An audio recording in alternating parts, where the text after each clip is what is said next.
Hey everyone, and welcome back to the channel. Today, we're re-pulling back the curtain of myth to explore the real origins of one of history's most fascinating figures, the ninja.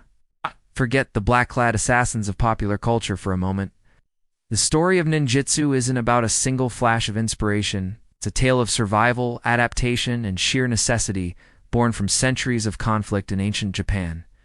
Our journey begins long before the word ninja even existed, back in the Asuka and Nara periods. Imagine a Japan in constant turmoil. The territorial disputes were rampant, clan warfare was a daily threat, and the looming possibility of foreign invasion was always on the horizon.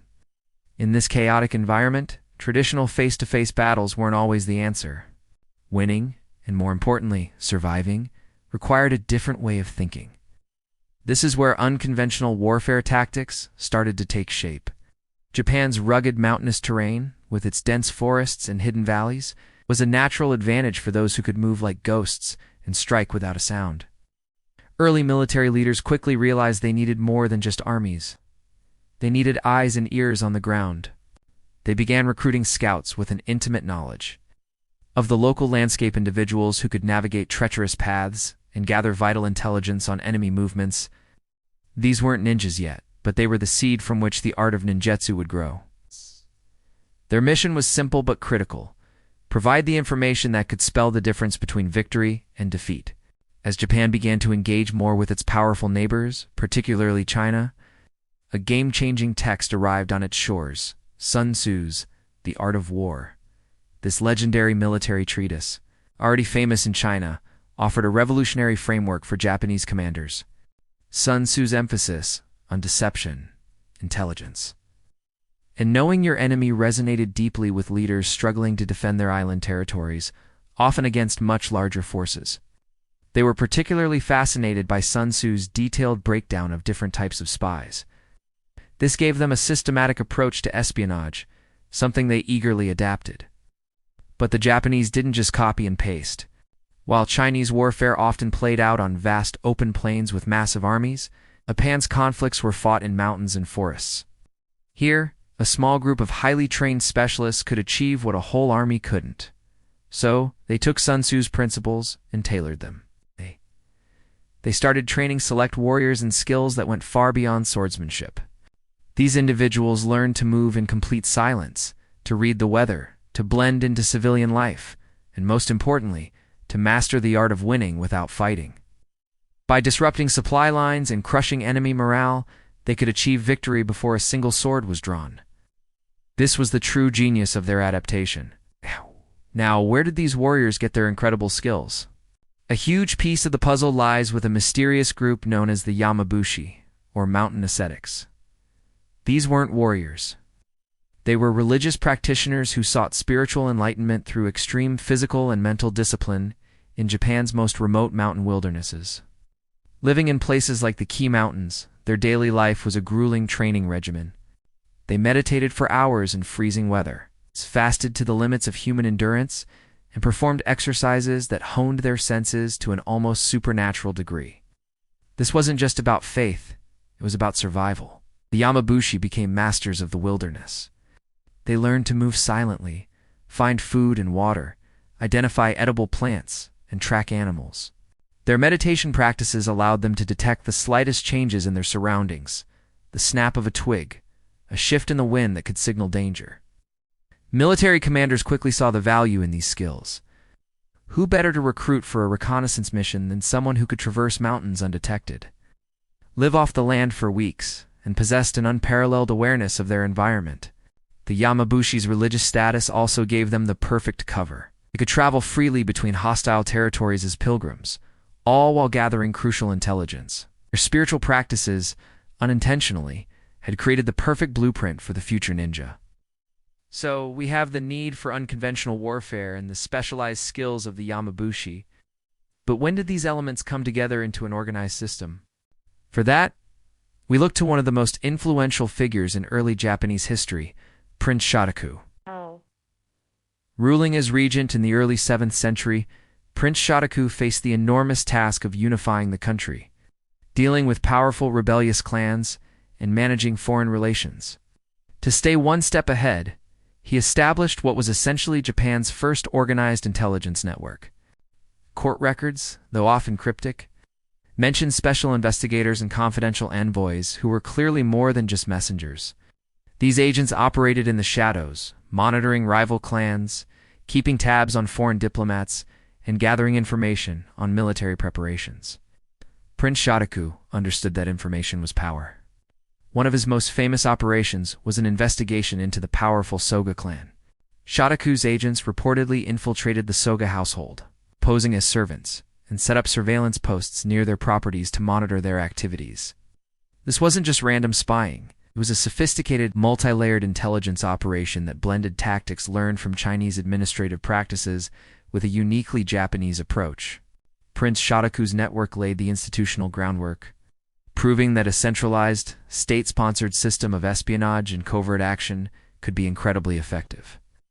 From the crucible of conflict, the philosophy of Sun Tzu, the skills of the Yamabushi, and the vision of Prince Shotoku, the foundations of ninjutsu were laid. And that's a wrap on the early origins of the ninja. It's a story far more complex and fascinating than the myths we often see.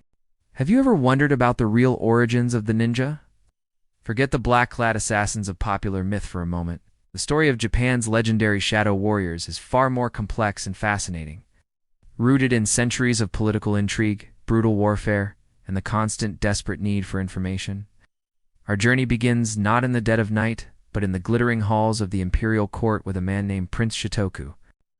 Long before the word ninja was ever whispered, Prince Shotoku, a brilliant regent in the early 7th century, faced a formidable rival, the powerful Soga clan. Their influence was immense, threatening the very stability of the throne.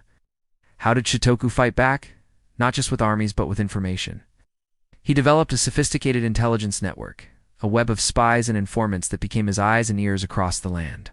This wasn't some crude operation. Shotoku's agents were masters of disguise and human psychology. They posed as traveling merchants, religious pilgrims, and humble craftsmen, blending seamlessly into society. They learned the delicate art of extracting secrets through casual conversation, never raising an eyebrow. Skills we associate with modern espionage like lockpicking and copying sensitive documents were already part of their arsenal.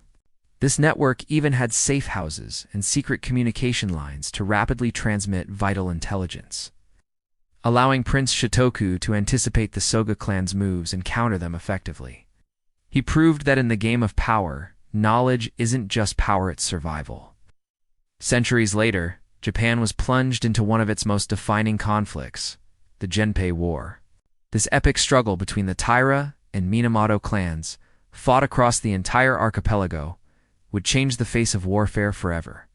Traditional samurai battles were no longer enough. Victory now depended on something more subtle: intelligence, disruption, and unconventional tactics. The Minamoto clan, initially the underdogs, were forced to innovate. Pushed into the rugged, mountainous regions of eastern Japan, they became pioneers of guerrilla warfare. Minamoto commanders organized small, highly mobile units that were experts in hit-and-run tactics. They launched daring raids on Taira's supply lines, vanished into the wilderness, and coordinated resistance in enemy-held territories. These operations demanded a new kind of warrior, one skilled in stealth, survival, and operating alone for weeks on end. They were the prototypes for the specialized agents to come. A perfect example of this new way of war was the Battle of Kurakara in 1183.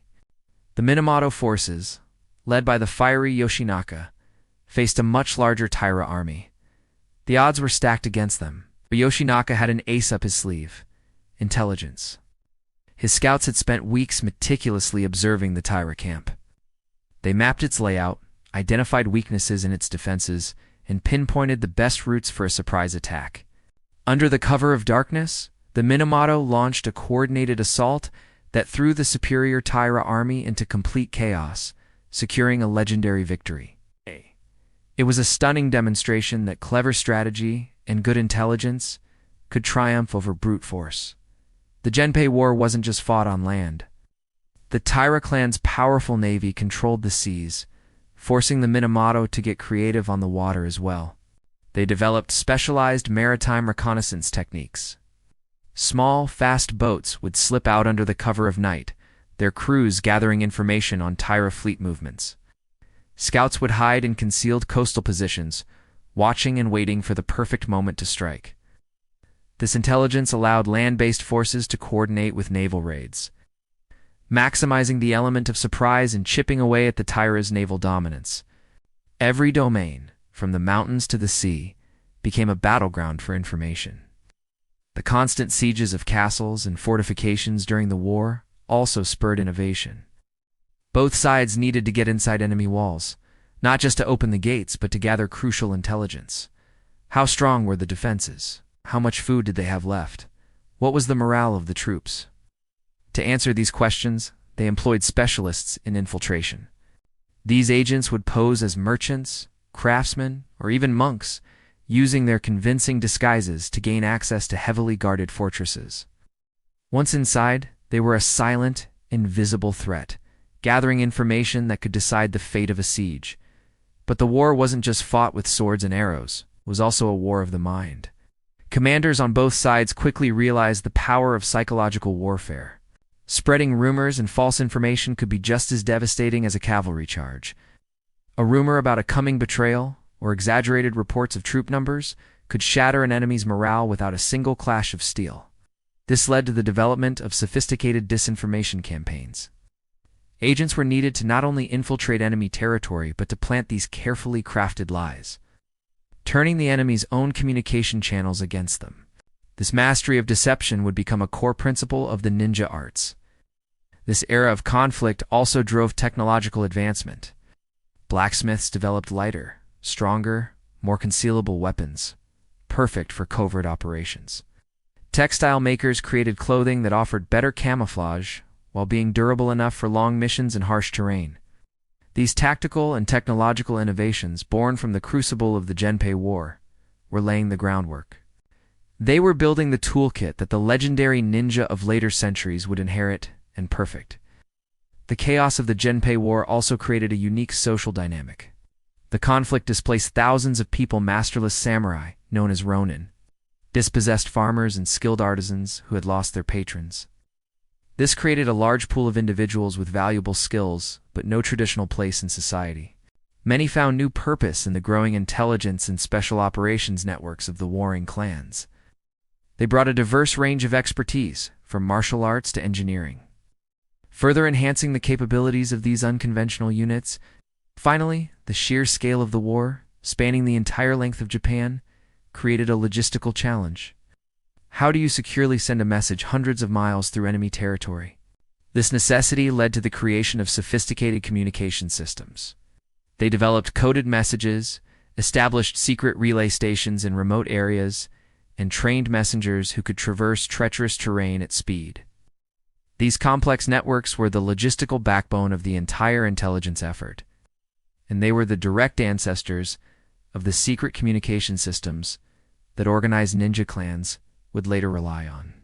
The Genpei War, in its bloodshed and turmoil, had accidentally forged the weapons, tactics, and people who would define the next chapter of unconventional warfare in Japan. That's right. Long before the iconic image of the black-clad ninja captured our imaginations, seeds of their deadly arts were being sown in the corridors of power and on the fields of battle. This is the story of the unsung spies and unconventional warriors who came before the ninja. The Heian court, with its shimmering silks and intricate ceremonies, was a viper's nest of political rivalry. At the center of this web was the powerful Fujiwara clan. How did they maintain their grip for so long? Through a vast and intricate intelligence network. Under leaders like Fujiwara no Yoshifusa, operatives were spread across the realm, from provincial governors to local clan leaders. These weren't just idle gossips. They were professional information gatherers, monitoring everything from economic conditions that could affect tax revenues to potential military threats. The intelligence they sent back to the capital allowed the Fujiwara to anticipate challenges and outmaneuver their rivals before they even knew what was happening. It was a game of political chess, and the Fujiwara always seemed to be 10 moves ahead. Within the capital itself, espionage became a refined art form. Rival aristocratic families were constantly under watch. Court officials developed elaborate systems to track their enemies, using servants, minor officials, and sometimes even unsuspecting family members as sources. The cultural obsession with mono no aware, the appreciation of transient beauty, provided the perfect cover. An operative could pose as a poet or an artist, attending a cherry blossom viewing, all while secretly mapping out a rival's estate or listening in on sensitive conversations. This system was fueled by ambition. Complex social hierarchies of the court meant that lower-ranking officials were always looking for a way to climb the ladder. They would often trade information about their superiors for the promise of promotion or protection. This created a dizzying maze of overlapping surveillance networks. Different factions spied on each other, while a separate network of agents, loyal only to the emperor, spied on everyone. It was a world where you never truly knew who was listening. But intelligence gathering wasn't just about courtly intrigue. It was becoming a vital part of physical security. In the year 810, a new imperial police force was established, the Kabishi. Initially, they were just law enforcement, tasked with keeping order in the capital, but their role quickly evolved. The Kabishi became a state intelligence agency, going far beyond simple crime prevention. Their operatives developed sophisticated techniques to infiltrate criminal gangs and monitor groups that might be plotting against the government. Their greatest asset was a sprawling network of informants from every level of society. Street vendors, entertainers, servants, and even Buddhist monks would pass along reports of suspicious activity or whispered conversations. During times of political tension, this network was invaluable, allowing the Kabishi to neutralize threats before they could escalate. The Kabishi's methods were surprisingly advanced, anticipating many of the techniques we associate with ninja. Their agents learned to move silently through the capital's labyrinth of canals, back alleys, and temple grounds. They mastered skills like lockpicking, document analysis, and the art of extracting information through seemingly casual chats. The best among them could infiltrate the households of powerful nobles, posing as servants or craftsmen to gather detailed intelligence from the inside. As the central government's authority began to weaken in the 10th and 11th centuries, Japan descended into a period of regional conflict.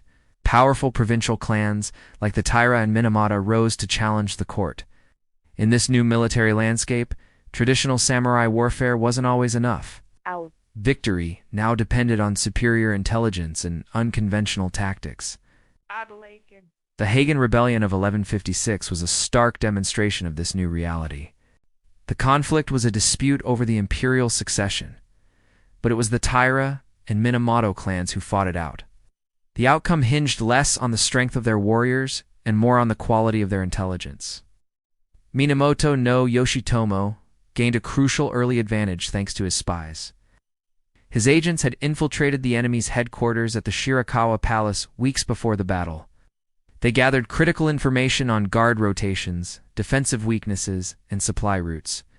This allowed Yoshitomo to plan a coordinated surprise attack that exploited every vulnerability in his opponent's defenses, securing a decisive victory. Just a few years later, in 1159, the Heiji Rebellion further showcased the sophistication of military intelligence. This time, Yoshitomo tried to eliminate the Taira clan's influence from the court. It was a complex operation that required precise timing and flawless coordination across the capital. Success depended entirely on knowing the Taira's movements. For months, Yoshitomo's agents conducted systematic surveillance. They mapped Taira military assets, monitored the daily routines of key leaders, and even identified potential escape routes. They also infiltrated the imperial palace staff to gather intel on the emperor's schedule and security details. It was a meticulously planned operation, orchestrated by a hidden network of spies. But the court and the clans weren't the only ones developing these skills. A new type of warrior was emerging from an unexpected place: the monasteries. These were the Sohei, the warrior monks.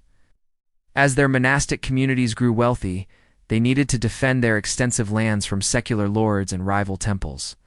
The Sohei combined traditional Buddhist martial arts with innovative combat tactics. They were masters of unconventional warfare, designed to let a small force defeat a much larger one. The most famous center for the Sohei was the Inaryakuji Temple complex on Mount Hiei, which overlooked the capital. This strategic location allowed them to monitor political developments while remaining fiercely independent. The warrior monks of Enryakuji perfected the art of guerrilla warfare. They learned to move with incredible speed through the mountains. allowing them to launch surprise attacks anywhere in the region before melting back into their network of mountain refuges. They avoided direct confrontations, preferring to wear down their enemies with repeated small-scale attacks and harassment. Their tactics required detailed reconnaissance, careful coordination, and the ability to withdraw at a moment's notice. But their greatest weapon was psychological. Asohe cultivated a fearsome reputation, using terror and unpredictability as effectively as any blade. From the shadowy politics of the Heian court to the brutal clan wars and the rise of the warrior monks, the foundations of the ninja were laid. The skills of espionage, infiltration, guerrilla warfare, and psychological operations were all honed during this transformative era. The legendary ninja didn't just appear out of thin air. They were the inheritors of a long and sophisticated tradition of shadow warfare. Have you ever wondered about the real origins of the ninja? Before the shadowy figures we know from movies, there were the Sai, the warrior monks of Japan. Their stories are filled with tales of supernatural abilities, not because they were magical, because their skills were so advanced they seemed otherworldly. Imagine a warrior who could seemingly move invisibly through enemy lines, appearing and disappearing at will, and even predicting his opponent's next move. This wasn't magic, it was mastery. This mystique, this reputation, was a weapon in itself. Often, the mere threat of the Sai was enough to achieve their goals without a single sword being drawn. Their religious status gave them a massive advantage. In an era of restricted movement, Buddhist monks could travel freely across Japan, moving between rival territories without raising suspicion. Think of them as the ultimate undercover agents, hidden in plain sight. They weren't just wanderers. They were nodes in a vast information network. Every temple community they visited was a potential source of intelligence, a listening post in a nationwide web. This network was so effective that it rivaled the intelligence capabilities of the imperial government itself. But the Sai's influence wasn't just about tactics. They introduced a philosophical depth to the art of warfare. Central to their thinking was the Buddhist concept of emptiness, the idea that nothing has a fixed, permanent nature. This wasn't some abstract spiritual idea. It was a practical framework for combat. It taught that conflict is always fluid, always changing. To win, you couldn't be rigid. You had to be like water, adaptable and patient, understanding yourself and your environment with absolute clarity. This philosophy would become a cornerstone for the ninja traditions that followed. As the Heian period progressed, Japan's economy was also changing, and with it, the world of espionage. Growing trade routes connecting the capital to the provinces created a perfect cover for intelligence operatives. Merchants, traveling constantly, became ideal couriers and observers. They could gather priceless information on political shifts, military buildups, and economic rumblings that could make or break a clan's strategy. At the same time, these new commercial networks became new targets for surveillance and infiltration. With a more complex society came more sophisticated government. The Heian court developed detailed administrative systems, creating a treasure trove of new information. Government records detailing tax revenues, military strength, and secret diplomatic talks became incredibly valuable targets for rival clans and even foreign powers. This sparked an arms race in information security. Coded writing systems were developed, secure vaults were built, and trusted courier networks were established to protect these vital secrets. The Heian court was also a place of immense cultural refinement. A talent for poetry, calligraphy, or music wasn't just a hobby. It was a key that could unlock the most exclusive social circles. And in these circles, sensitive political information was the currency of conversation. An official skilled in the arts could gain access to secrets that spies could only dream of. The common practice of exchanging poems and letters provided a perfect, plausible cover for gathering intelligence and maintaining a vast network of contacts. Technological innovation also played its part. Advances in metallurgy led to the creation of tools and weapons perfectly suited for stealth, lighter and stronger than before. New textile production techniques created clothing that offered superior camouflage. Even transportation improved. Better roads and new river navigation methods meant that operatives could move faster and further than ever before, dramatically increasing the reach and speed of intelligence operations. Then, in 1185, everything changed. The establishment of Minamoto no Yoritomo's military government, the Kamakura shogunate, marked a revolutionary shift in Japanese espionage. The old ways of the Heian court, with its aristocratic intrigue and informal networks, were swept aside. The shogunate, born from the battlefield, created a systematic, structured approach to intelligence, reflecting the practical military mindset of its warrior rulers. Yoritomo was a visionary leader. He understood that controlling a vast, decentralized feudal system was impossible without constant, reliable information. Threats could come from anywhere: bitter enemies from the recent war, ambitious vassals, or foreign powers looking to exploit internal weakness. He needed eyes and ears everywhere. The brutal Genpei War had taught him a critical lesson. Conventional armies alone couldn't guarantee victory. Both sides in that conflict had used scouts, infiltrators, and saboteurs. But these were often improvised, short-term solutions. Yoritomo saw the future. He was convinced that to prevent another war and to govern effectively, he needed to institutionalize intelligence gathering. It had to become a permanent, professional part of his government. This wasn't about copying foreign models. Instead, the shogunate's intelligence apparatus grew organically from the practices of the samurai themselves. Regional commanders who had proven their worth during the war brought their own trusted networks of operatives into the new government structure. This created a decentralized yet coordinated system. It was flexible enough to adapt to local conditions, but still answered to a central command in Kamakura. This approach was brilliant because it was built on the most powerful foundation of samurai society: personal loyalty. The same bonds that held a warrior band together in battle were now extended to the shadowy world of espionage, creating a network of agents bound by honor and duty. Yoritomo's creation of the shugo, or military governors, supercharged the need for intelligence. These powerful officials were sent to oversee entire provinces, and they needed detailed, up-to-the-minute information to do their jobs. They had to monitor former enemies who might be plotting rebellion, track masterless samurai who could turn to banditry, and keep a watchful eye on powerful religious temples that might challenge their authority. Implementing these operations was a complex challenge. Japan's diverse landscape demanded a wide range of skills. In the snowy, mountainous north, operatives needed to be experts in cold-weather survival and alpine navigation. In the subtropical south, with its dense jungles and long coastlines, agents needed to be skilled in maritime operations and jungle warfare. The shogunate spy masters became experts at matching the right agent to the right environment, all while maintaining a communication system that could function across vast distances and through any weather. Integrating agents from the losing side of the war, the Taira clan, was a risky but necessary move. These operatives had valuable skills and deep knowledge of existing networks, but could they be trusted? Yoritomo's government developed sophisticated vetting procedures and incentive programs, encouraging cooperation while ensuring security. This resulted in a powerful, hybrid intelligence force, combining the best elements and experiences from both sides of the war. Finally, the shogunate had to manage its relationship with Japan's powerful religious institutions. Buddhist temples and Shinto shrines were more than just places of worship.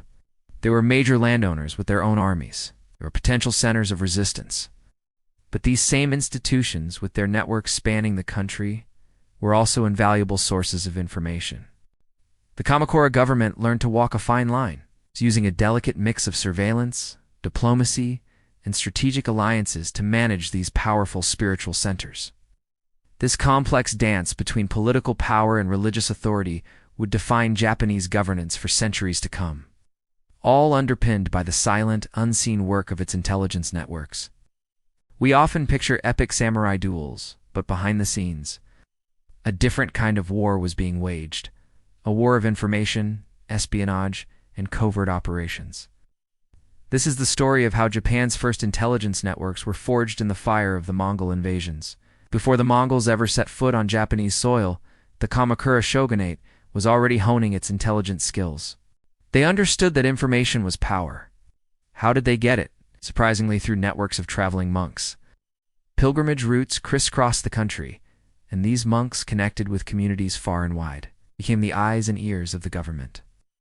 Kamakura administrators learned a delicate dance, keeping an eye on potentially troublesome religious leaders while also using their cooperative networks to gather vital information.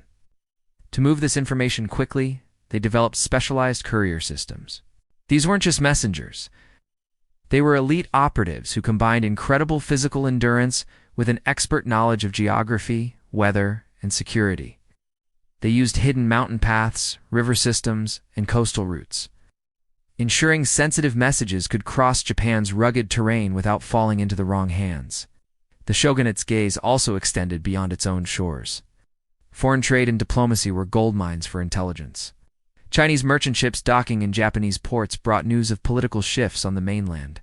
Korean diplomatic missions offered insights into conflicts on the peninsula that could easily spill over and affect Japan.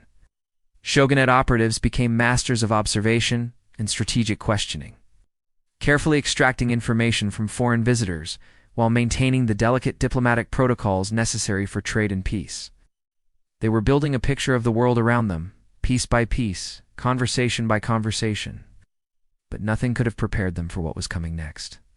In 1274, everything changed. The first Mongol invasion force landed at Hakata Bay.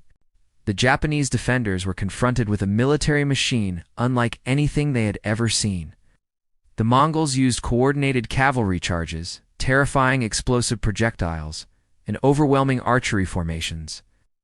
Traditional one-on-one samurai combat was useless against this new way of war. Japanese commanders had a stark realization. To defeat this enemy, they needed to understand them. They needed detailed intelligence about their capabilities, their intentions, and their weaknesses. This could only be obtained through systematic reconnaissance and infiltration. The conventional methods of military intelligence were simply not enough against an opponent whose language, customs, and tactics were a complete mystery. This failure sparked an immediate, desperate effort to develop entirely new techniques for gathering intelligence against a foreign foe. The first invasion was brief, lasting only a short time before a storm forced the Mongols to retreat. But in that short window, the Japanese gathered crucial information. They observed enemy tactics during battle and meticulously examined abandoned equipment after the withdrawal. Craftsmen studied captured Mongol weapons and armor, reverse engineering their construction to find weaknesses. Commanders analyzed enemy formations to develop effective countermeasures for the inevitable second round. The war for Japan's survival had truly begun, and its front line was now in the world of shadows. The 7 years between the first and second Mongol invasions were not a time of peace, but of intense preparation. The Hojo Regency, the real power behind the Kamakura government, orchestrated a massive nationwide intelligence effort. They knew the Mongols would return, and this time they would be ready. The goal was to use superior intelligence to offset the invaders' superior numbers and advanced technology. This wasn't just about defense. It was about proactive, coordinated espionage. Japanese agents, disguised as merchants, established trading relationships in Korea, gathering information about Mongol military buildups. Buddhist monks traveling to temples in China collected intelligence on the political and military situation within the Yuan dynasty itself. These operations were incredibly risky and required careful coordination to protect the agents while piecing together the puzzle of the Mongol war machine. One of the most brilliant developments of this period was the creation of a vast coastal surveillance network. The Hojo government organized fishing communities, merchant settlements, and even religious institutions along Japan's western shores into an integrated early warning system. This network was designed to detect and report Mongol naval movements long before the invasion fleet could reach its target. It included a sophisticated system of signal fires that could transmit a warning across hundreds of miles in just a few hours. This gave Japanese forces a critical advantage, allowing them to concentrate their defenses at threatened locations while holding reserves to respond to any surprises. It was a medieval information superhighway, built for one purpose: to save Japan.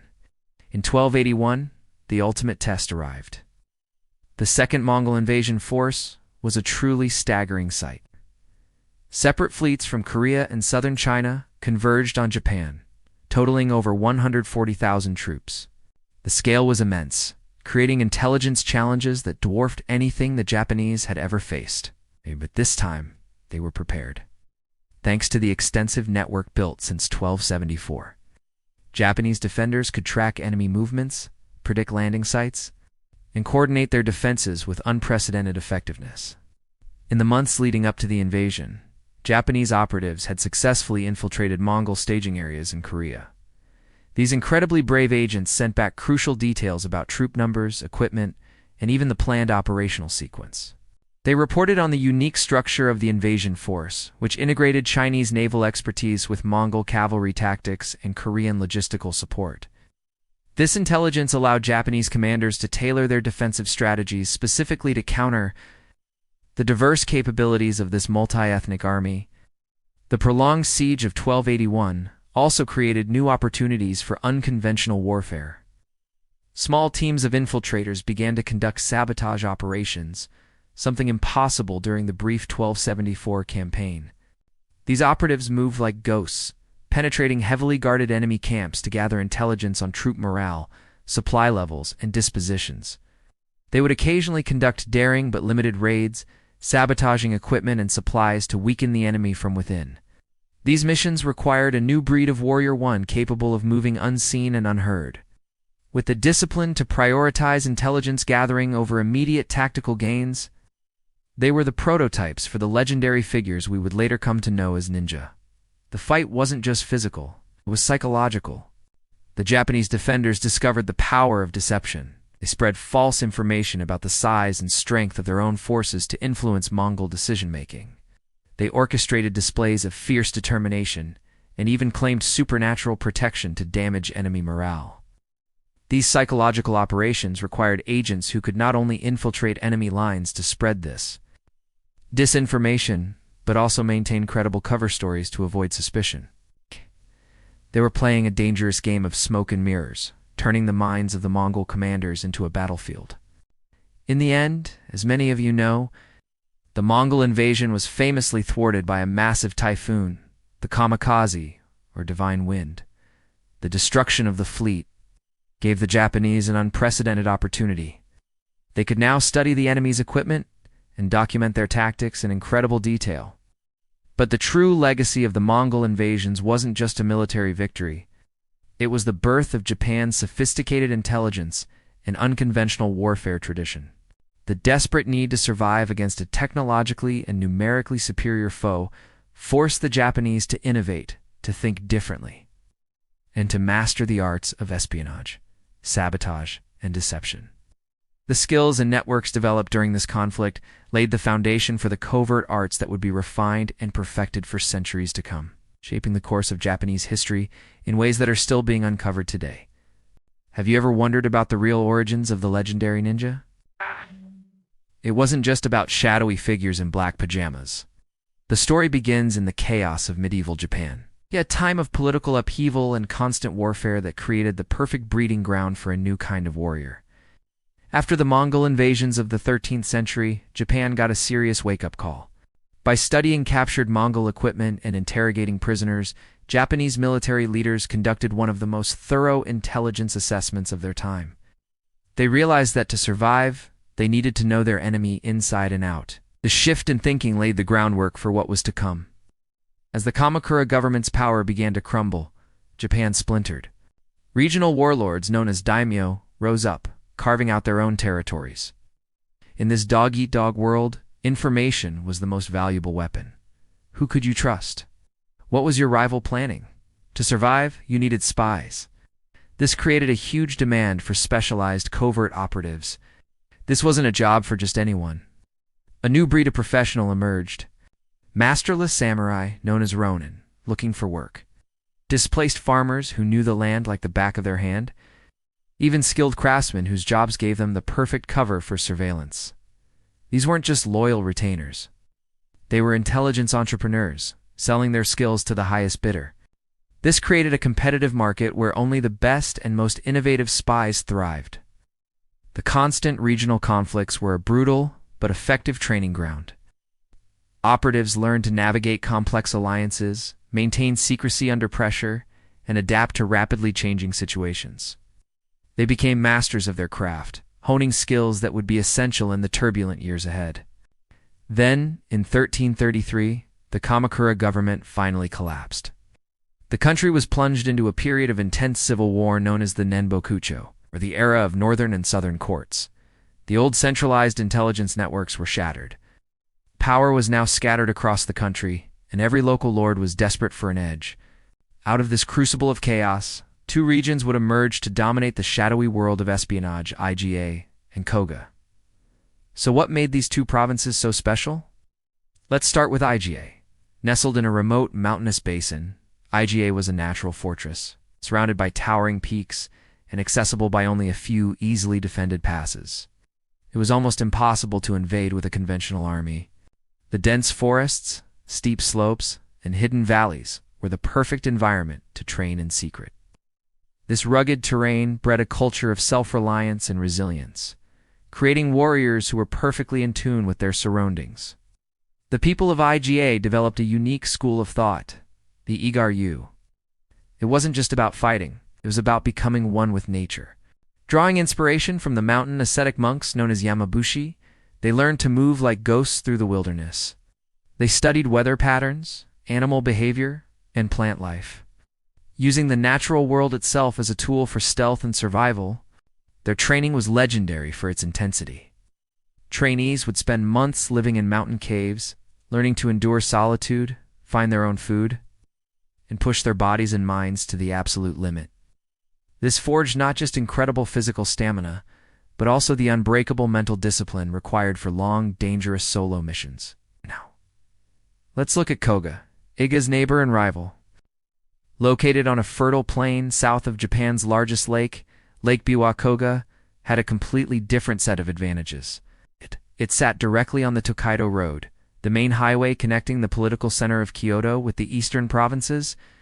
This was a superhighway of information. Every day, travelers, merchants, and government messengers passed through, carrying vital intelligence that Koga operatives could easily intercept. Its proximity to the capital, Kyoto, was another huge plus. Koga agents could keep a close eye on the court and the shogun's government, gathering priceless political intelligence before retreating to their secure bases. And unlike mountainous IGA, Koga's fertile land could support a larger population. This meant they could field more operatives and create more specialized units. With full-time spies dedicated to specific tasks, the landscape itself, crisscrossed with rivers and canals built for irrigation, provided the perfect training grounds for water-based infiltration and stealthy movement. Both IGA and Koga were strategically placed right between the old power centers of Kyoto, Nara, and the rising military strongholds in the east. Major armies often had to pass through or near their lands. This gave the clans of Iga and Koga an incredible bird's-eye view of the entire political and military landscape of Japan. They knew who was moving where, with what kind of forces, and why. This deep understanding allowed them to offer unparalleled intelligence services to their clients. They didn't just provide spies, they provided strategic insight. The schools of IGA and Koga weren't just training grounds. They were incubators for a new philosophy of warfare, one that valued intelligence, adaptability, and unconventional tactics over brute force. They were the product of their environment, shaped by the mountains, rivers, and political storms of their time. The skills and knowledge forged in these two provinces would be passed down through generations, eventually giving rise to the figure we know today as the ninja. The story of IGA and Koga is the true origin story of Japan's legendary shadow warriors. These weren't just rival schools. They were two distinct philosophies of espionage, born from the unique landscapes they called home. First, let's venture into the rugged mountains of IGA province. The Igaru wasn't just a school, it was a crucible. The harsh mountain environment was the first and most brutal instructor, naturally weeding out anyone who lacked the psychological toughness and resilience needed for professional covert operations. This ensured that only the most dedicated and capable individuals ever became active operatives. Ige combat techniques mirrored this emphasis on survival. Forget a flashy, head-on fight. True students learned to use the terrain itself as a weapon. They knew how to turn cliff faces, loose rocks, and unstable ground into deadly traps for pursuing enemies, neutralizing threats without ever engaging in conventional combat. Their weapons training was equally pragmatic. Take the kunai, for instance. It wasn't just a knife. Depending on the mission, it was a digging tool, a climbing aid, or a lethal throwing weapon. It was the ultimate multi-tool for the Shadow Warrior. When it came to intelligence gathering, the Igaru demonstrated a sophisticated understanding of human psychology. Operatives became master actors, adopting convincing personas from every level of society. One day a traveling merchant haggling in the market, the next an itinerant monk offering blessings. They could transform into skilled craftsmen or even court entertainers. Each cover identity was meticulously crafted, requiring deep knowledge of the right speech patterns, professional skills, and cultural references to withstand the most intense scrutiny. Their training was exhaustive, covering regional dialects, specific job terminologies, and complex social customs, allowing them to blend seamlessly into any community. Now let's travel east to the more cosmopolitan Lake Biwa Plain, the homeland of the Koguru. The environment shaped a very different kind of ninja. Where Igaru focused on individual self-reliance and wilderness survival, the Koguru specialized in urban operations and the art of manipulating complex social networks. Being so close to major cities and trade routes gave Koguru students a real-world training ground. They could practice infiltration techniques in bustling urban environments. And the constant flow of travelers offered a living library of social types to study and perfect their cover identities. Their methods leaned heavily on psychological manipulation and information extraction. A Koga ninja could engage you in a seemingly casual conversation, and by the end of it, they'd have learned your deepest secrets without you suspecting a thing. They trained their minds to be like steel traps, retaining vast amounts of detailed information gathered from multiple sources over long periods.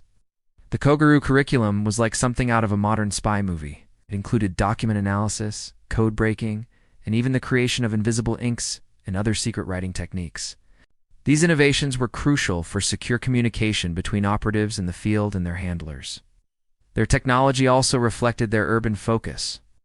Koga weaponsmiths were brilliant engineers, creating specialized tools for lockpicking, wall climbing, and silent entry. Think collapsible ladders, portable grappling hooks, climbing claws that could be hidden within ordinary clothing, but provided incredible capabilities for accessing fortified buildings and conducting surveillance from the rooftops. The philosophical differences between the two schools were just as stark as their operational methods. The Igaru taught harmony with nature. Practitioners learned to read weather patterns, animal behavior, and seasonal changes as sources of tactical advantage. They saw themselves as part of a larger natural system, adapting their missions to work with the environment, not against it. This philosophy produced operatives of incredible patience, capable of remaining concealed in the wilderness for weeks or even months on long-term surveillance missions. The Koguru, on the other hand, focused on understanding and manipulating human systems. They taught that success depended on a comprehensive knowledge of the social hierarchies, political relationships, and economic networks that defined a city or a province. Koga students learned to identify the key players within any organization and developed strategies to approach them, often using intermediaries to gain access without blowing their cover. This approach created operatives who were masters at penetrating complex organizations and extracting information from even the most unwilling sources. As these schools grew, so did their unique clan structures. Emerging in the 14th century, the ninja clans of Iga and Koga were different from traditional samurai families. Instead of being organized around land ownership and military service to a lord, ninja clans prioritized operational security, specialized skills, and the flexibility to respond to any client's needs. They blended family loyalty with professional merit, creating organizations that could last for generations while constantly adapting to the evolving world of espionage. A perfect example of this is the Hattori clan of Iga province. They show how a traditional warrior family could successfully pivot into the world of specialized covert operations. The Hattori family's roots traced back to immigrant settlers who brought advanced metallurgical skills to Japan.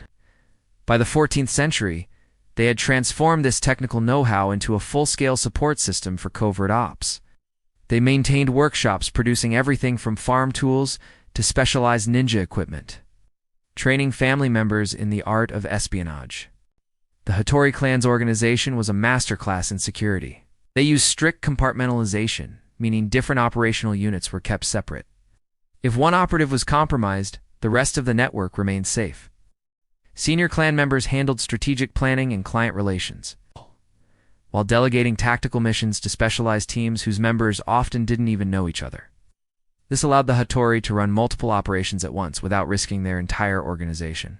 To fund all this, they ran legitimate businesses, metalworking shops, trading companies, and transportation services that not only generated revenue, but also provided perfect cover for their spies to travel and gather intelligence. Not all clans were like the Hattori. The Momochi clan, also from EGA, took a completely different approach. They focused on information gathering and long-term analysis rather than direct action. The Momochi cleverly established themselves as hereditary administrators for several temples. This brilliant move gave them access to a vast network of religious institutions across Japan and provided legitimate cover for their activities. Under the guise of religious duties, Momochi operatives could travel freely, gathering information on political developments and gaining access to high-level sources. Their strength was in strategic intelligence, meticulously maintaining detailed records of political relationships and economic trends to see the bigger picture. So, from the mountain survivalists of IGA to the urban manipulators of Koga, the world of the ninja was far more diverse and sophisticated than often portrayed. These schools and clans were complex organizations, each with a unique philosophy and methodology shaped by their environment and goals. We've explored the Hattori clan's mastery of counterintelligence, but they weren't the only players in the game. Let's delve into the Momochi clan, the cerebral assassins of IGA province. While other clans focused on brute force and infiltration, the Momochi were the data analysts of their day. They didn't just tell you where the enemy was. They predicted where the enemy would be asterisk. Their secret, they built vast, comprehensive databases. Think of them as the original intelligence analysts, poring over trends and military capabilities to offer their clients sophisticated forecasts, not just snapshots of the present. This was a game changer, especially when political chaos made traditional spies unreliable. While others provided information, the Momochi provided foresight. To do this, their training was radically different. Yes, they mastered martial arts, but they also immersed themselves in classical literature, political philosophy, and economic theory. A Momochi operative was as comfortable in a temple library researching ancient texts as they were on a battlefield. They often became genuine experts in their cover professions, scholars, merchants, artisans building credible networks that doubled as intelligence-gathering goldmines. They didn't just play a part. They lived it, blending seamlessly into the very fabric of the world they sought to influence. Now let's travel to the borderlands between IGA and Yamato provinces, home to the Fujibayashi clan. Situated at a strategic crossroads, they controlled the mountain passes, the arteries of war. This unique geographical position made them the masters of tactical intelligence and battlefield reconnaissance. While the Momochi predicted the future, the Fujibayashi owned the present moment. Their entire operation was built for speed. Imagine a network of observation posts scattered across rugged mountains, staffed by operatives trained to transmit information in the blink of an eye.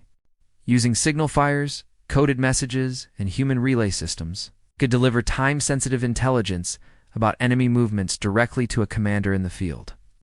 During a fast-moving military campaign, this information wasn't just valuable. It was the difference between victory and annihilation. Fujibayashi training was brutal and practical. It forged operatives who could thrive in the high-stress chaos of a combat zone while maintaining the cool-headed discipline needed for accurate reporting. They were experts at getting dangerously close to enemy forces, mapping their positions, counting their numbers, and assessing their equipment, all without being seen. This required more than just stealth. It demanded incredible physical endurance and the psychological fortitude to operate on a razor's edge, where a single mistake meant certain death. Then, in 1467, the Anin War erupted. The central government crumbled, and Japan plunged into a century and a half of brutal, non-stop warfare. The Sengoku Jidai, the Age of Warring States. For the ninja, this cataclysm was an opportunity. The demand for their skills exploded. Suddenly, these provincial specialists were indispensable. Shifting alliances, constant betrayals, and ever-expanding battlefields created the perfect market for intelligence services. The ninja were no longer just regional players. They were about to step onto the national stage. The scale of warfare in the Sengoku period was unlike anything Japan had ever seen. Battles weren't localized skirmishes anymore. They were massive campaigns spanning hundreds of kilometers, with armies numbering in the tens of thousands. The old ways of gathering intelligence, a few mounted scouts, some local informants, were simply not enough. Commanders realized that victory now depended on knowing everything: enemy numbers, their strategies, their supply lines, and coordinating complex operations across vast distances. This new reality created a competitive marketplace for spies. Ninja clans, once tied to their home provinces, were now hired by ambitious warlords to gather intelligence on enemies hundreds of kilometers away. This forced the ninja to evolve at lightning speed. They needed new organizational structures, secure long-range communication systems, and training methods that could prepare operatives for missions in completely unfamiliar territories. The Sengoku period didn't just employ ninja, it forged them into the sophisticated legendary figures we know today. And one man understood their value better than anyone: Oda Nobunaga.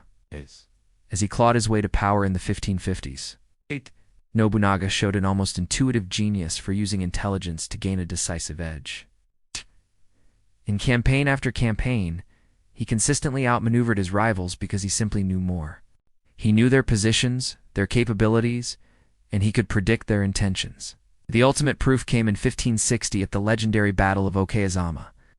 Nobunaga, with a tiny force, faced the massive army of Imagawa Yoshimoto. The odds were impossible. Yet Nobunaga achieved complete tactical surprise, striking Imagawa's headquarters and winning a victory that would echo through history. How? Through the meticulous, patient work of his ninja. They were the key that unlocked this impossible victory. The Okayazama campaign was a masterclass in intelligence warfare. For weeks leading up to the battle, Nobunaga's operatives infiltrated Imagawa's territory. They weren't just looking for troop numbers. They gathered a complete picture. They tracked supply movements, identified command structures, and blended in so perfectly they could operate right under the enemy's nose.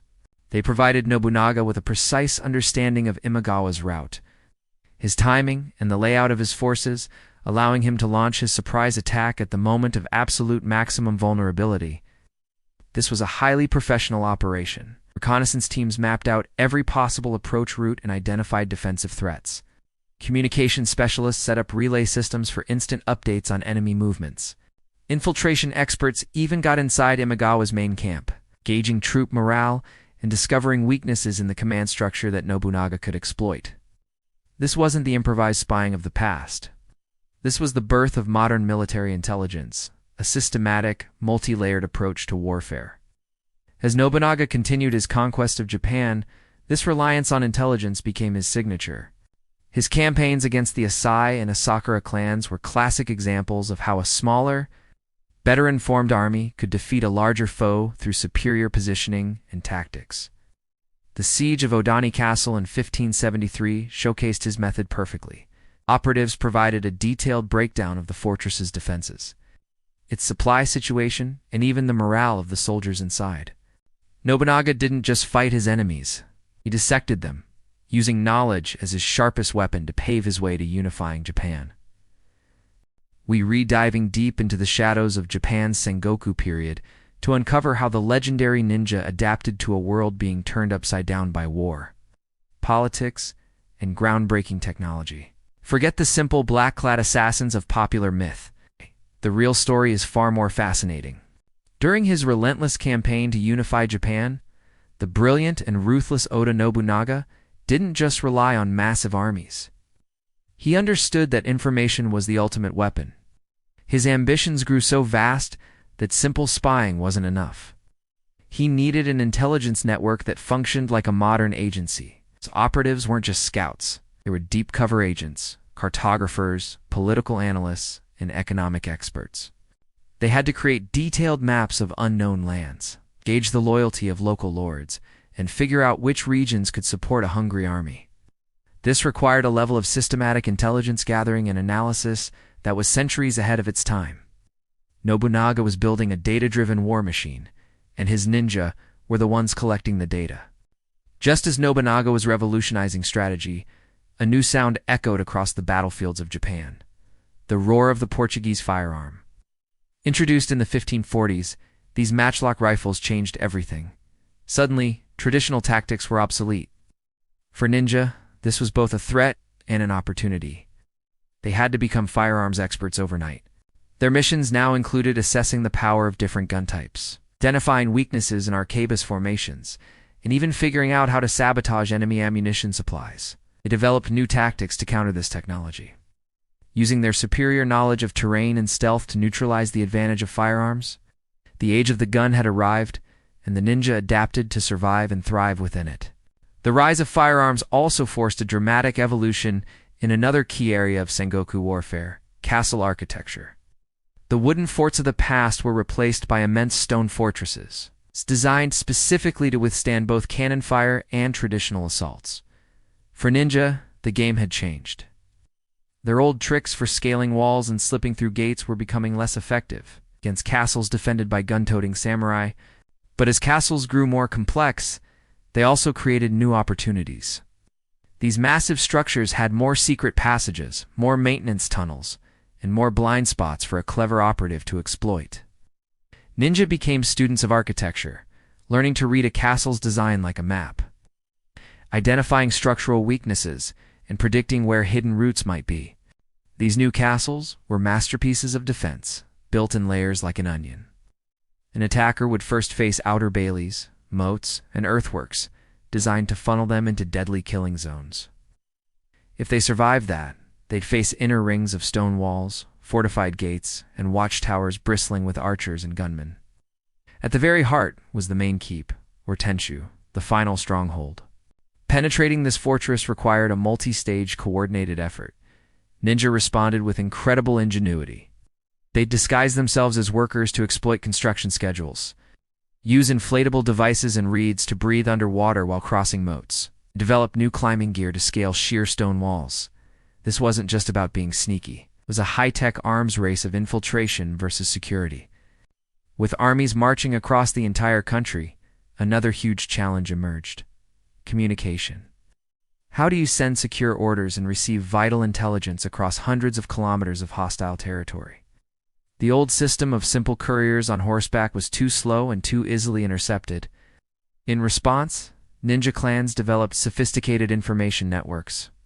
They created complex relay systems using signal fires, specially trained couriers who knew secret routes, and, most importantly, advanced codes. As the stakes got higher, so did the need for secure communication. Ninja became master cryptographers, developing everything from simple substitution ciphers to complex polyalphabetic codes that would be unbreakable to their enemies. A single intercepted message could doom a campaign, so protecting information became one of their most critical skills. But not every leader used ninja in the same way as Nobunaga. Take, for example, the Tiger of Kai Takeda, Shingen. His domain was nestled in the rugged mountains of central Japan, giving him a strong defensive position. His strategy was less about aggressive expansion and more about calculated defense and opportunistic strikes.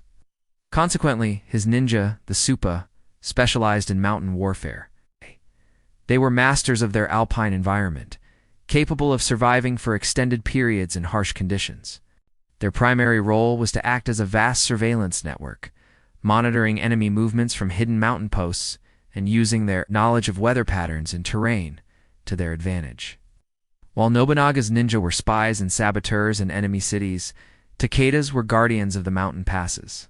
This brings us to one of the most legendary rivalries in all of samurai history: Takeda Shingen versus the Dragon of Ekigo, Wasugi Kenshin. Their repeated clashes, particularly at the famous battles of Kawanakajima, were a masterclass in strategy and tactics. But behind the scenes, it was an intense intelligence war. Both sides deployed their best ninja to infiltrate deep into enemy territory. These weren't quick scouting missions. Operatives would spend months gathering information on military preparations, troop morale, strategic plans, and even the psychological state of the rival daimyo. The information they brought back directly influenced the decisions made on the battlefield. The legendary standoffs between Shingen and Kenshin were fueled by a hidden war fought in the shadows by their elite intelligence agents. From political analysis to cryptography, and from architectural infiltration to mountain survival, the ninja of the Sengoku period were far more than simple assassins. They were the intelligence specialists, the special forces, and the technology experts of their day, constantly adapting to an ever-changing world. Their ability to evolve is what makes their true history so compelling. Did you know that some of Japan's most legendary battles were won not on the battlefield, but in the shadows? The Sengoku period, Japan's age of warring states, wasn't just about samurai clashes and grand armies. It was a time when the art of espionage, sabotage, and intelligence gathering, perfected by the ninja, became the ultimate weapon. Think of it like a high-stakes chess match where two of the greatest warlords, Takeda Shingen and Wasugi Kenshin, were the players. Their every move, from when to launch a campaign to how to position their troops, was dictated by whispers in the dark. These whispers came from their ninja operatives, whose intelligence assessments could pinpoint an enemy's weakness or reveal a hidden vulnerability. The quality of this intel often decided who lived and who died. Superior information meant better timing, smarter tactics, and the power to catch an opponent completely off guard. The ninja weren't just spies. They were the strategic eyes and ears of their lords. But what happens when a warlord doesn't just use ninja, but truly partners with them? Enter Tokugawa Ieyasu, the man who would ultimately unify Japan and establish a shogunate that lasted over 250 years. His secret weapon? A man named Hattori Hanzo and the formidable IGA ninja clans. Ieyasu's early life as a political hostage taught him a harsh lesson. Intelligence is survival. As he rose to power, he put this lesson into practice on a massive scale. Under Hattori Hanzo's leadership, the Tokugawa intelligence network became a masterpiece of covert operations, perfectly woven into the fabric of military and political strategy. Hanzo wasn't just a contractor, he was a trusted advisor. His service to the Tokugawa family began when Ieyasu was just a boy and spanned for decades, covering some of the most pivotal moments in Japanese history. Coming from the prestigious IGA Hattori clan, Hanzo had access to a vast network of highly trained operatives. But it was his personal bond with Ieyasu that created an unparalleled synergy. This blend of professional expertise and personal trust gave the Tokugawa a decisive edge time and time again. Imagine this: your lord, the most powerful man in the country, has just been assassinated. You are miles from home, in the heart of enemy territory, and everyone wants you dead. This was the nightmare Tokugawa Ieyasu faced in 1582 after Oda Nobunaga was betrayed at Honnoji Temple. The roads were swarming with hostile forces eager to eliminate a potential rival. It was a suicide mission. But Ieyasu had Hattori Hanzo. Hanzo and his IGA ninja had already prepared for this. They had multiple escape routes mapped out, safe houses established, and a network of operatives ready to spring into action. While enemies guarded the main roads, Hanzo guided Ieyasu through treacherous mountain passes and hidden trails. This wasn't just a simple escort mission. It was a logistical marvel. Hanzo's network provided everything: route planning, security, fresh supplies, transportation, and local guides who knew every rock and stream. Dozens of operatives worked in perfect coordination, their communications secure, their movements a mystery to the enemy. Ieyasu's successful escape against impossible odds cemented Hattori Hanzo's reputation as one of history's greatest intelligence commanders. It was a real-life mission impossible, and it saved the life of Japan's future shogun. And with Ieyasu safe, the real work began. And Hattori Hanzo's intelligence network was the engine driving his expansion. His ninja were everywhere. They gathered detailed reports on the loyalty of potential allies, the strength of rival armies, and the political mood in distant provinces. They weren't just collecting information. They were conducting surveillance, identifying threats, and giving Ieyasu the insight to make brilliant decisions. Who should he ally with? Where should he deploy his troops? What political move would give him the biggest advantage with the least risk? Hanzo's intelligence provided the answers. What Ieyasu did next was revolutionary. Instead of just hiring ninja for specific missions, he integrated the Ieyasu clans directly into his regular military structure. This was a game changer. They retained their specialized skills and operational independence, but now they were a permanent in-house intelligence agency. This created a highly adaptable force that could respond instantly to new threats while maintaining the secrecy essential for covert operations. Ieyasu didn't just use the ninja. He made them an indispensable part of his war machine. This all leads to the ultimate showdown, the Battle of Sekigahara in the year 1600. This wasn't just the largest samurai battle in history. It was the grand finale of Sengoku-rear intelligence warfare. The fate of Japan hung in the balance, and victory would be decided long before the first arrow was fired. Both Tokugawa Ieyasu and his opponent Ishida Mitsunari poured massive resources into their ninja networks. For months, spies and agents worked tirelessly, gathering every scrap of information about enemy alliances, troop movements, and secret plans. Ieyasu's approach was a masterclass in information warfare. His operatives didn't just spy. They actively shaped the battlefield. They conducted deep assessments of enemy commanders, figuring out their strengths, weaknesses, and even their personalities.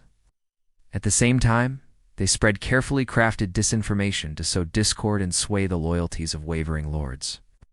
Thanks to this incredible intelligence effort, Ieyasu marched into Sekigahara, knowing exactly where to position his forces. More importantly, he could predict how key enemy commanders would react under pressure. This foresight, born from the shadows, was his greatest weapon, and it led to the decisive victory that finally united Japan under Tokugawa rule. But not every warlord saw the ninja as a potential partner. For the great unifier Oda Nobunaga, they were an existential threat. To understand why, we need to look at the Tensho-Iga War, one of the most brutal conflicts of the era. Between 1579 and 1581, Nobunaga unleashed his full military might not just to defeat, but to completely annihilate the ninja province of Iga. Why such extreme measures? It's because Nobunaga understood that the ninja weren't just another clan to be conquered. Their entire society, a decentralized network of independent warriors, represented a direct challenge to his vision of a unified Japan under absolute centralized control. Their very existence was based on rejecting that kind of authority. They were an alternative model for society, and for an autocrat like Nobunaga, that was something that had to be stamped out. Nobunaga's early clashes with Iga warriors were sporadic and deceptively minor. His military intelligence completely underestimated them, dismissing Iga as a backwater region of farmers who occasionally dabbled in spycraft. This was a catastrophic miscalculation. When Nobunaga's armies finally marched on Iga, they weren't met by disorganized provincials. They were met by a coordinated professional military force with sophisticated defensive capabilities that shocked the Oda commanders. The final straw for Nobunaga was strategic. Iga province sat astride crucial mountain passes that connected his core territories with newly conquered lands. As his empire grew, leaving this independent, highly skilled warrior society in his backyard became an unacceptable risk. Intelligence reports flooded in, describing not scattered bands, but a sophisticated surveillance network capable of monitoring his every move. For Oda Nobunaga, the solution was simple and brutal: total war. The Iga province, the heartland of the ninja, had to be erased from the map. It was a grim testament to the power the ninja wielded, a power so great that one of Japan's most ruthless leaders saw no other option than to destroy them completely. From strategic assets to trusted partners and even existential threats, the ninja played a far more crucial role in shaping Japan's history than many realize. Their story is a powerful reminder that the most decisive battles are often fought not with swords, but with secrets. We delve into one of the most fascinating and brutal conflicts of Japan, Sengoku period. The war between the great unifier, Oda Nobunaga, and the mysterious province of Iga, home of the legendary ninja. This wasn't just a battle. It was a clash of ideologies, a collision between centralized power and fierce independence. Nobunaga, in his quest to unify Japan under his rule, saw Iga as a dangerous anomaly. He was convinced that its inhabitants, the famed ninja clans, possessed detailed knowledge of his military movements and strategic plans. This intelligence, if shared with his enemies, could be devastating. But the threat wasn't just military. Iga's unique clan-based governance, where power was shared among family leaders instead of a single ruler, directly challenged Nobunaga's vision of an absolute centralized state. The ninja's ability to coordinate complex operations across clan lines without any formal government presented an alternative model of power that could inspire rebellion in other territories. Intelligence reports flowing back to Nobunaga painted a grim picture. Iga was a fortress, not of castles, but of the land itself. For decades, its people had been preparing for this very confrontation. They had woven an extensive network of hidden fortifications, secret supply depots, and rapid communication systems across the province. Imagine camouflaged observation posts, watching every major road, underground caches stocked with weapons and food for a long war, and signal systems that could rally defenders across the entire region within hours. IGA was a living, breathing trap, waiting to be sprung. In 1579, the trap was sprung.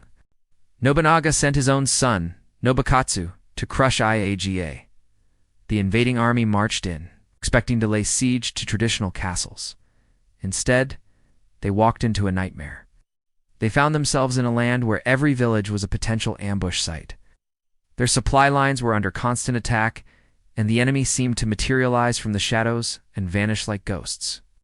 The conventional tactics of Nobunaga's army were utterly useless against this new form of warfare. The very geography of IGA was its greatest weapon. The mountainous terrain, which the ninja had mastered over generations, was a defender's paradise. Narrow valleys became natural killing zones where a few defenders could annihilate much larger forces. Dense forests offered perfect concealment and endless escape routes, preventing Nobunaga's army from ever bringing its superior numbers to bear. The province's many rivers and streams became natural barriers, forcing attackers to expose themselves as they tried to cross. It was a masterclass in using the environment as an ally.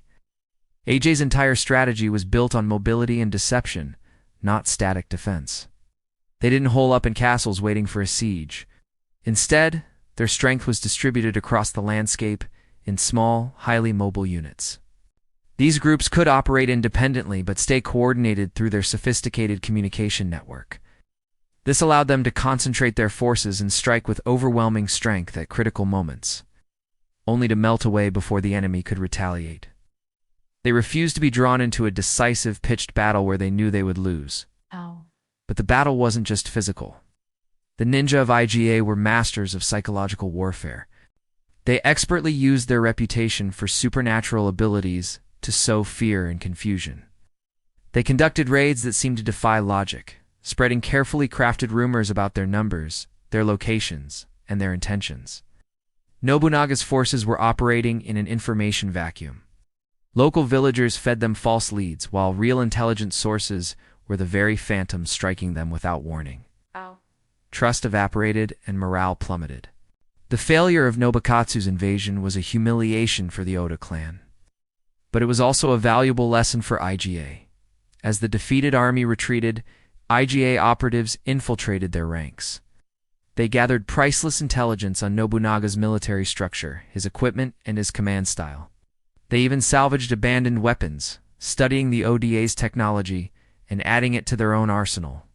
The first IGA war had ended in a stunning victory for the ninja, but they knew Nobunaga would be back. And Nobunaga's response was characteristically systematic and ruthless. He wasn't a man to repeat a mistake. He understood that a modified conventional assault wouldn't work. To defeat IGA, he had to destroy the very foundation of its resistance. He began planning a new campaign, not just to defeat its warriors, but to obliterate its infrastructure, its economy, and its ability to fight back. This required a new level of intelligence gathering. Throughout the harsh winter of 1580 to 1581, Nobunaga's own covert operatives infiltrated IGA. These weren't just soldiers. They were specialists, capable of surviving in hostile mountain terrain while gathering detailed information on defensive positions, supply routes, and population centers. They were playing the ninja's game on their own turf, mapping out the province's secrets to prepare for a coordinated, overwhelming assault. This was information warfare on an unprecedented scale. When Nobunaga struck again in 1581, it was with unimaginable force. The coordination required for this multi-pronged attack was a testament to the sophistication of Nobunaga's military machine. Each column had detailed intelligence, allowing for synchronized movements across treacherous terrain that naturally hindered communication. The successful execution of this complex plan demonstrated the professionalism and terrifying efficiency Nobunaga had cultivated through decades of constant warfare. His army had evolved into a truly modern fighting force. What followed was not a battle, but a systematic extermination. Nobunaga's orders were simple and brutal. Destroy everything. His forces moved through the province, not just fighting the defenders, but burning villages. Destroying crops and eliminating anyone they found, combatant or not. The hidden forts were rooted out, the supply caches were seized, and the intricate network that had supported Aegon's resistance was torn apart, piece by bloody piece. The land itself was being scoured. The ninja fought back with desperate courage, but they were overwhelmed by sheer numbers and scorched earth tactics. The decentralized defense that had been so effective against a smaller force was now unable to cope with a massive ascetic-coordinated onslaught that was everywhere at once. The Second Izie War, known as the Tenshu Izie no Ran, ended in the near-total destruction of the province's warrior society. The independence of IGA was extinguished in fire and blood, a grim testament to Nobunaga's absolute will to unify Japan, no matter the cost. We covered the brutal invasion of Iga province by Oda Nobunaga's overwhelming forces. But the story of the IGA ninja doesn't end there. In fact, their destruction was just the beginning of a new, complex chapter. Today we're diving into what happened, asterisk after asterisk, the fall of IGA, and how the scattered survivors changed the course of Japanese history forever. Nobunaga's victory wasn't just about winning battles. He understood that to truly crush the IGA resistance, he had to destroy its very foundation. His forces didn't just defeat warriors. They methodically demolished villages, burned temples, and ripped apart the economic infrastructure that allowed IGA to function as an independent state. They conducted exhaustive searches for hidden weapons, supply caches, and secret communication lines. This wasn't just a military campaign. It was the systematic dismantling of a society. The psychological impact of this strategy was immense. By utterly annihilating IGA, Nobunaga sent a chilling message to every other independent territory in Japan. This is what happens when you defy me. For other communities with their own traditions of independence and specialized fighters, the fate of IGA was a terrifying warning. The message was clear. Autonomy was no longer an option in Nobunaga's expanding domain. But even with their homeland in ruins, the spirit of IGA refused to be extinguished, long after organized resistance had collapsed. Small bands of defenders continued to fight a desperate guerrilla war from hidden mountain refuges. They launched daring raids on Nobunaga's occupation forces, clinging to the last remnants of their way of life. While these actions couldn't change the strategic outcome, they were a powerful testament to the fierce independence that IGA's unique culture had fostered in its people. The destruction of IGA led to a great diaspora, scattering the surviving ninja across the length and breadth of Japan. This, ironically, was the spark that spread their specialized knowledge like wildfire. Suddenly, daimyo all over the country had a chance to hire these elite operatives. Warlords who recognized the incredible value of their skills, especially in conflicts where conventional armies were failing, eagerly recruited them. This mass exodus of talent began to weave the arts of the ninja into the very fabric of Japanese warfare. One man in particular saw the golden opportunity this presented: Tokugawa Ieyasu. His employment of IGA survivors, most famously his relationship with the legendary Hattori Hanzo, is a masterclass in turning a crisis into an advantage. Ieyasu understood the power of intelligence and covert ops. He provided a safe haven for these displaced ninja, integrating them into his own military structure. It was a perfect match. The Tokugawa domain needed elite intelligence agents, and the IGA survivors needed a new purpose and a powerful patron. This integration wasn't simple. It required a delicate balancing act. How do you take these fiercely independent warriors, loyal only to their own clans, and make them loyal to a new master? For the IGA survivors, it was a massive cultural shift. They had to adapt from being independent operators fighting for their community to being assets within a rigid, hierarchical military organization. Their objectives were no longer their own. They were determined by the strategic goals of their new employers. This transition was a profound challenge to the traditional ninja way of life. But Ieyasu wasn't the only one shopping for spies. Other powerful daimyo, like the Wasugi, Takeda, and Mori clans, all rushed to recruit these IGA specialists to build their own intelligence networks. Even smaller lords scrambled to hire at least a few operatives to gain a covert edge. This competitive recruitment spread the IGA survivors far and wide, ensuring their advanced techniques became common knowledge across Japan's military landscape. While this fragmented the concentrated power that had made IGA so formidable, it also supercharged the evolution of espionage and covert warfare throughout the nation. This led to fascinating new developments. When the traditional techniques of the IGA ninja were combined with the resources and conventional methods of large military organizations, something new and powerful was born. These hybrid intelligence operations were incredibly effective in the chaotic final years of the Sengoku period. The same flexibility that allowed the IGA to resist Nobunaga for so long now allowed them to adapt and thrive in these new, complex military structures. This interaction also sparked innovation. The former IGA specialists brought their advanced skills in infiltration, surveillance, and sabotage. Their new employers provided them with better resources, new technologies, and a broader strategic context. Imagine combining centuries of refined stealth techniques with the logistical support of a major clan. This fusion created intelligence capabilities that were far greater than the sum of their parts, pushing the art of covert warfare in Japan to new heights. The fall of IGA had fundamentally reshaped the world of the ninja. It proved that in this new era, specialized warrior groups could no longer survive on their own, outside the protection of a major power. But it also proved that their skills were more valuable than ever, as long as they were properly integrated into a larger strategic plan. This set a new precedent for how intelligence would be managed in Japan for centuries to come, balancing specialized expertise with centralized control. Then, in 1603, everything changed again. After his victory at the Battle of Sekigahara, Tokugawa Ieyasu established his shogunate, unifying Japan and ending the century of civil war. For the scattered survivors of IGA and their counterparts from Koga, this was a whole new world. The constant warfare that had provided them with steady employment was over. Now, they served a single, unified government obsessed with maintaining absolute control. Ieyasu's long history with the IGA ninja, especially through Hattori Hanzo, gave him a unique understanding of how to use their skills in this new era of peace. He wasn't just thinking about battlefield advantages anymore. Ieyasu envisioned a different role for them, as the core of a vast domestic surveillance and internal security network.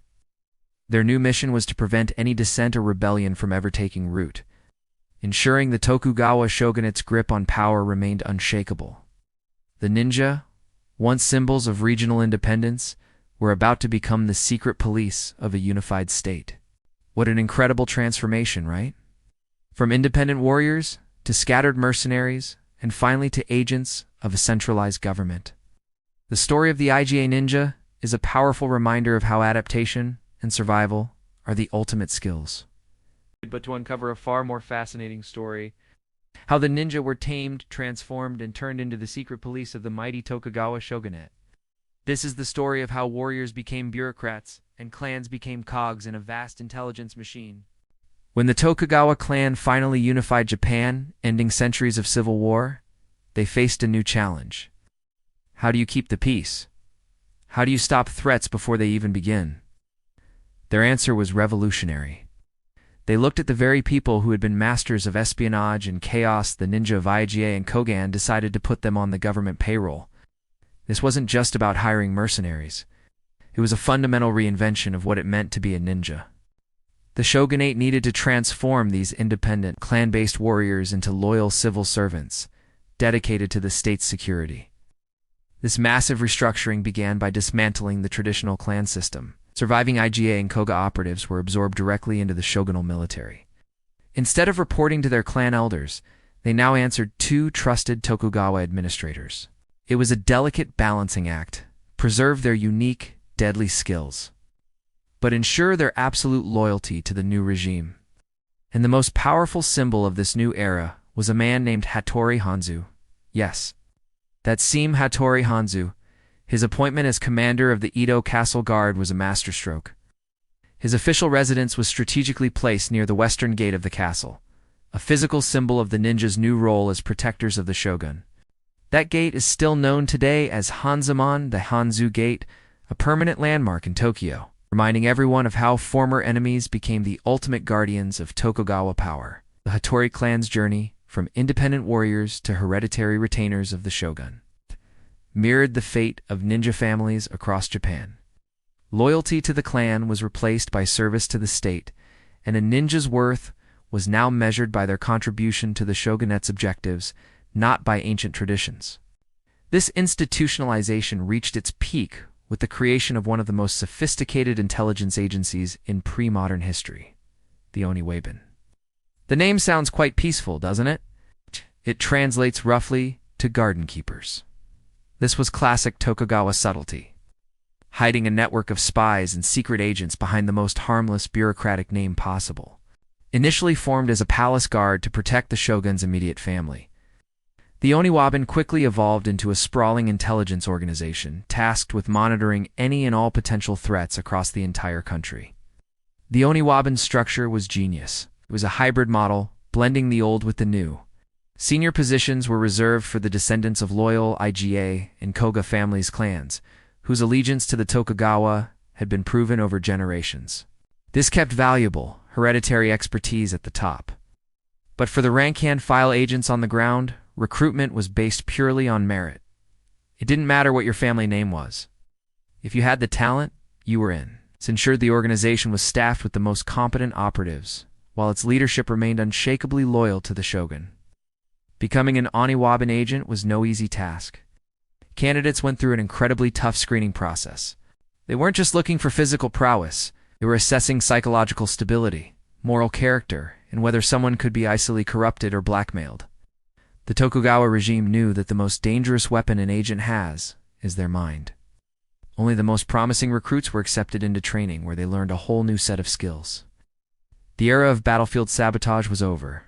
The new ninja had to master the arts of urban surveillance, document analysis, and most importantly, the subtle skill of gathering information through seemingly casual conversation. In the peaceful, controlled society of Tokugawa Japan, success for a spy depended more on understanding complex social networks and political relationships than on sheer physical strength. The Oniwaban's methods were incredibly refined. An agent had to be a master of disguise, capable of blending seamlessly into any community. One day they might be a traveling merchant, the next a wandering monk, a craftsman, or even a minor government official. This flexibility allowed them to infiltrate every level of Japanese society, from bustling city markets to the secluded halls of power, watching and listening for any sign of trouble. So who were they watching? The Oniwaban's list of targets reveals the shogunate's deepest anxieties. They kept a close eye on Christian communities, fearing that this foreign religion could inspire political rebellion. They monitored masterless samurai, or ronin, who were seen as a potential source of armed resistance. Even wealthy merchant communities were under surveillance. The government wanted to prevent anyone from accumulating enough wealth to challenge their authority or fund an opposition movement. No one was above suspicion. The Oniwaban also became Japan's first dedicated counterintelligence force. They knew that foreign powers, particularly the Dutch and Portuguese traders confined to Nagasaki, were trying to gather their own intelligence. Oniwaban operatives were tasked with watching these foreigners, monitoring their communications, and identifying any Japanese contacts who might be leaking sensitive information. They became experts at neutralizing foreign spy rings, while gathering crucial information about the outside world that could affect Japan's security. To manage all this, the Oniwaban established a nationwide network. Regional offices were set up in major cities and strategic locations, creating a web of intelligence that covered the entire country. This allowed for the rapid detection of local threats and gave the central government in Edo an incredibly detailed real-time picture of what was happening throughout its realm. And to support these operations, they developed new technology. Traditional ninja tools were adapted for urban spying. Lock-picking devices became more intricate to defeat the advanced locks of merchants and officials.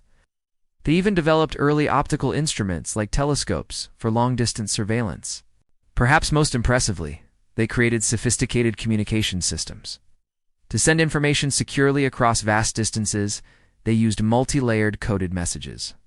These were complex ciphers and secret protocols designed to ensure that even if a message was intercepted, its true meaning would remain hidden.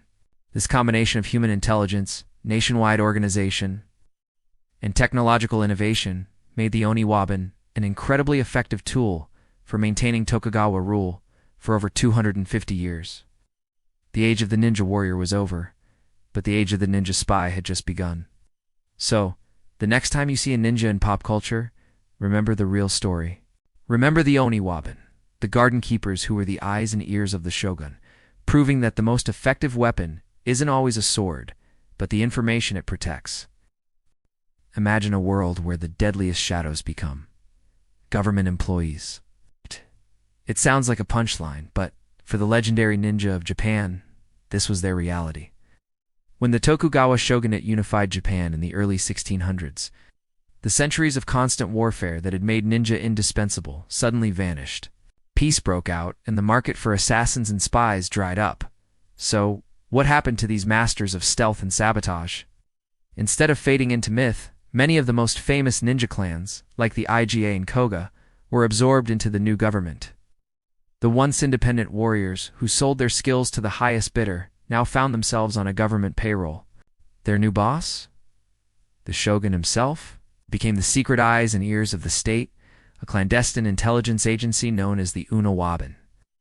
Their mission changed from open warfare to domestic surveillance. Critical intelligence wasn't passed in the heat of battle, but through networks of trusted couriers. Their messages hidden within ordinary commercial documents. A ninja's new battlefield was the bureaucrat's office. Their greatest weapon wasn't a sword, but the ability to blend in.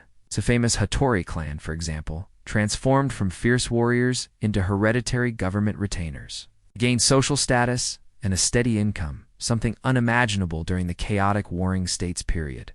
But this security came at a price: their freedom and the fierce clan loyalty that had defined them for centuries. As the peaceful Edo period stretched on for over 250 years, the traditional ninja skill set began to rust. What use were advanced infiltration techniques when there were no castles to sneak into? Why master sabotage when the only conflicts were political squabbles in the capital? Young ninja found fewer and fewer opportunities to use the deadly arts their fathers had taught them. The most talented individuals were no longer drawn to the life of a shadow warrior, but to administrative careers that offered a clear path for promotion. Training had to adapt. Physical conditioning remained vital, but the focus shifted from combat readiness to the sheer endurance needed for long-term surveillance missions. Weapons training still happened, but it centered on small, concealed self-defense tools, not the specialized equipment of the battlefield. The most important skill became mental discipline. An operative might have to maintain a cover identity for years, living a double life while gathering information, all without being tempted to compromise their mission. Their economic foundation was completely rebuilt. No longer were they independent contractors negotiating deals with various warlords. Now, they were salaried employees of the shogunate, with fixed incomes and a defined career path. This stability was a double-edged sword. It provided security, but it killed the entrepreneurial spirit and adaptability that had allowed ninja to thrive in the past. Their social status was complicated. While leaders like the Hattori family were respected government officials, most rank-and-file operatives existed in a social gray area. They weren't quite samurai, but they weren't commoners either. This ambiguous identity made things like finding suitable marriage partners and advancing their family's standing a constant challenge. They were the secret protectors of the realm, yet they lived in the margins of the very society they guarded. To prevent their unique knowledge from disappearing entirely, ninja families became living archives. They meticulously documented their techniques in secret manuals and passed down their history through oral traditions. They maintained training facilities and preserved weapons that hadn't been used in generations, safeguarding their heritage for a future that might once again need the skills of the shinobi. The shogunate's strict policy of national isolation also created new challenges. Ninja were tasked with monitoring the few foreign traders allowed in Japan, primarily the Dutch and Chinese at Nagasaki. This required learning foreign languages and customs, skills entirely outside of traditional ninja training. They had to gather intelligence on the outside world without ever being allowed to leave Japan's shores. Then, in 1868, everything came crashing down. The arrival of American warships forced Japan to open its borders, leading to the collapse of the Tokugawa shogunate and the start of the Meiji Restoration. The new government was obsessed with one thing: modernization. They wanted to build a nation with a Western-style military, government, and society. In this new Japan, there was no place for feudal relics like samurai or the secret intelligence networks that had served the old regime. For the ninja, it was an apocalypse. The Uniwaban was dismantled. The hereditary positions that had provided security for generations vanished overnight. The specialized knowledge of stealth, espionage, and infiltration, honed over centuries, was suddenly considered worthless. Former ninja, descendants of the great IGA and Koga clans, now had to compete for jobs against young men educated in Western science and languages. Their ancient skills were no match for the skills the new era demanded. The silent guardians of the shogunate, the masters of the shadow world, were now unemployed and obsolete. They had survived centuries of war and adapted to centuries of peace, only to be undone by the one thing they couldn't fight: progress. The age of the ninja was truly over, and they faded from the government payrolls into the pages of legend. Have you ever wondered what happened to the legendary ninja when Japan's age of samurai came to a crashing end? Did they simply vanish into the mists of history? The truth is far more fascinating. As Japan rocketed into the modern era during the Meiji Restoration, the old world of feudal lords and shogunates crumbled. But for the skilled spies and intelligence gatherers of old Japan, this chaos wasn't an end, it was a new beginning. The massive social upheaval of the time created a kind of information vacuum. Millions of people were on the move, leaving their ancestral homes as the old domain system was abolished and modern prefectures were established. Suddenly, entire communities were filled with strangers, and no one knew who to trust. In this confusing new world, the traditional skills of a ninja blending, in observing carefully, and extracting information without being noticed, became more valuable than ever. Former ninja discovered that even without a feudal lord to serve, their talents were in high demand. The new, booming cities of Meiji Japan became their modern-day castles. Tokyo, Osaka, and other urban centers exploded in population, creating vast anonymous crowds. For a trained operative, this was the perfect environment.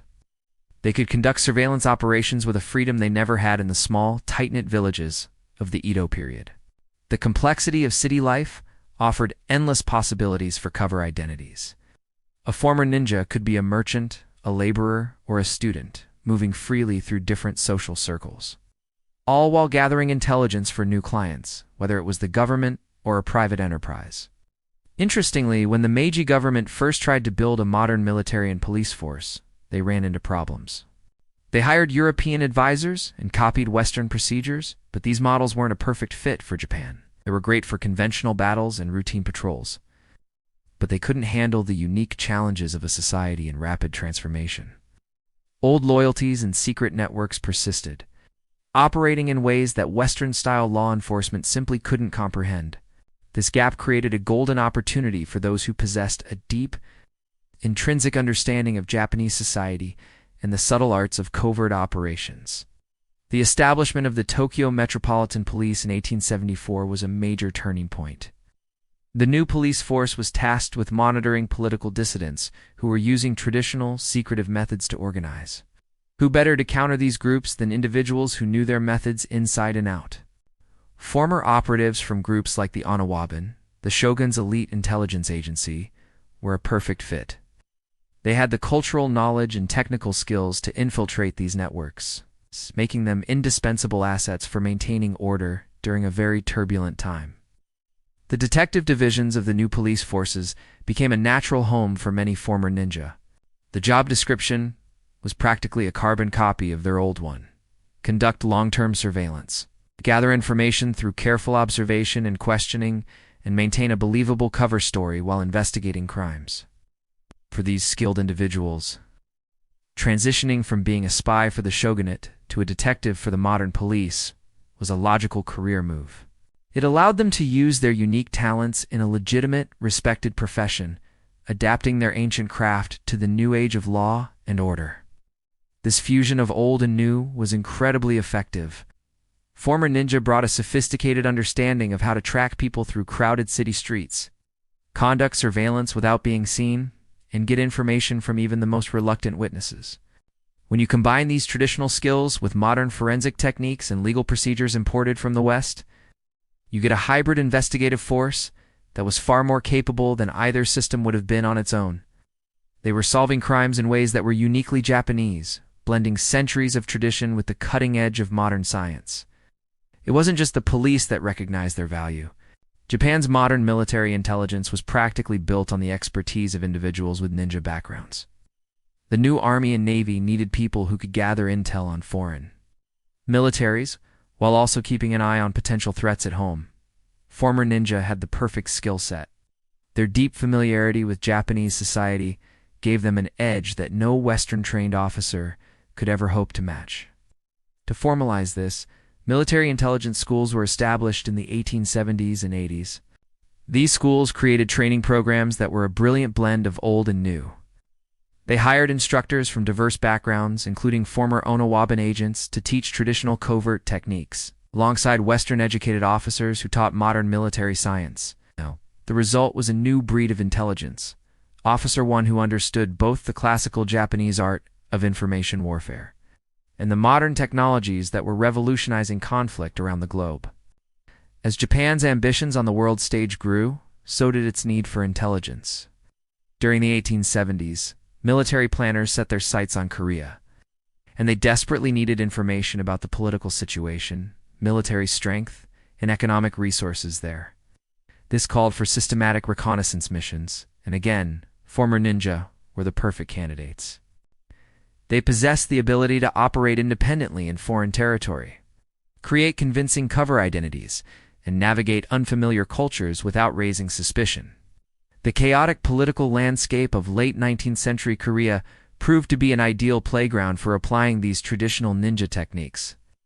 With its factional conflicts and foreign meddling, the peninsula was a hotbed of intrigue. It was the perfect environment for a skilled operative to gather invaluable information under the cover of chaos.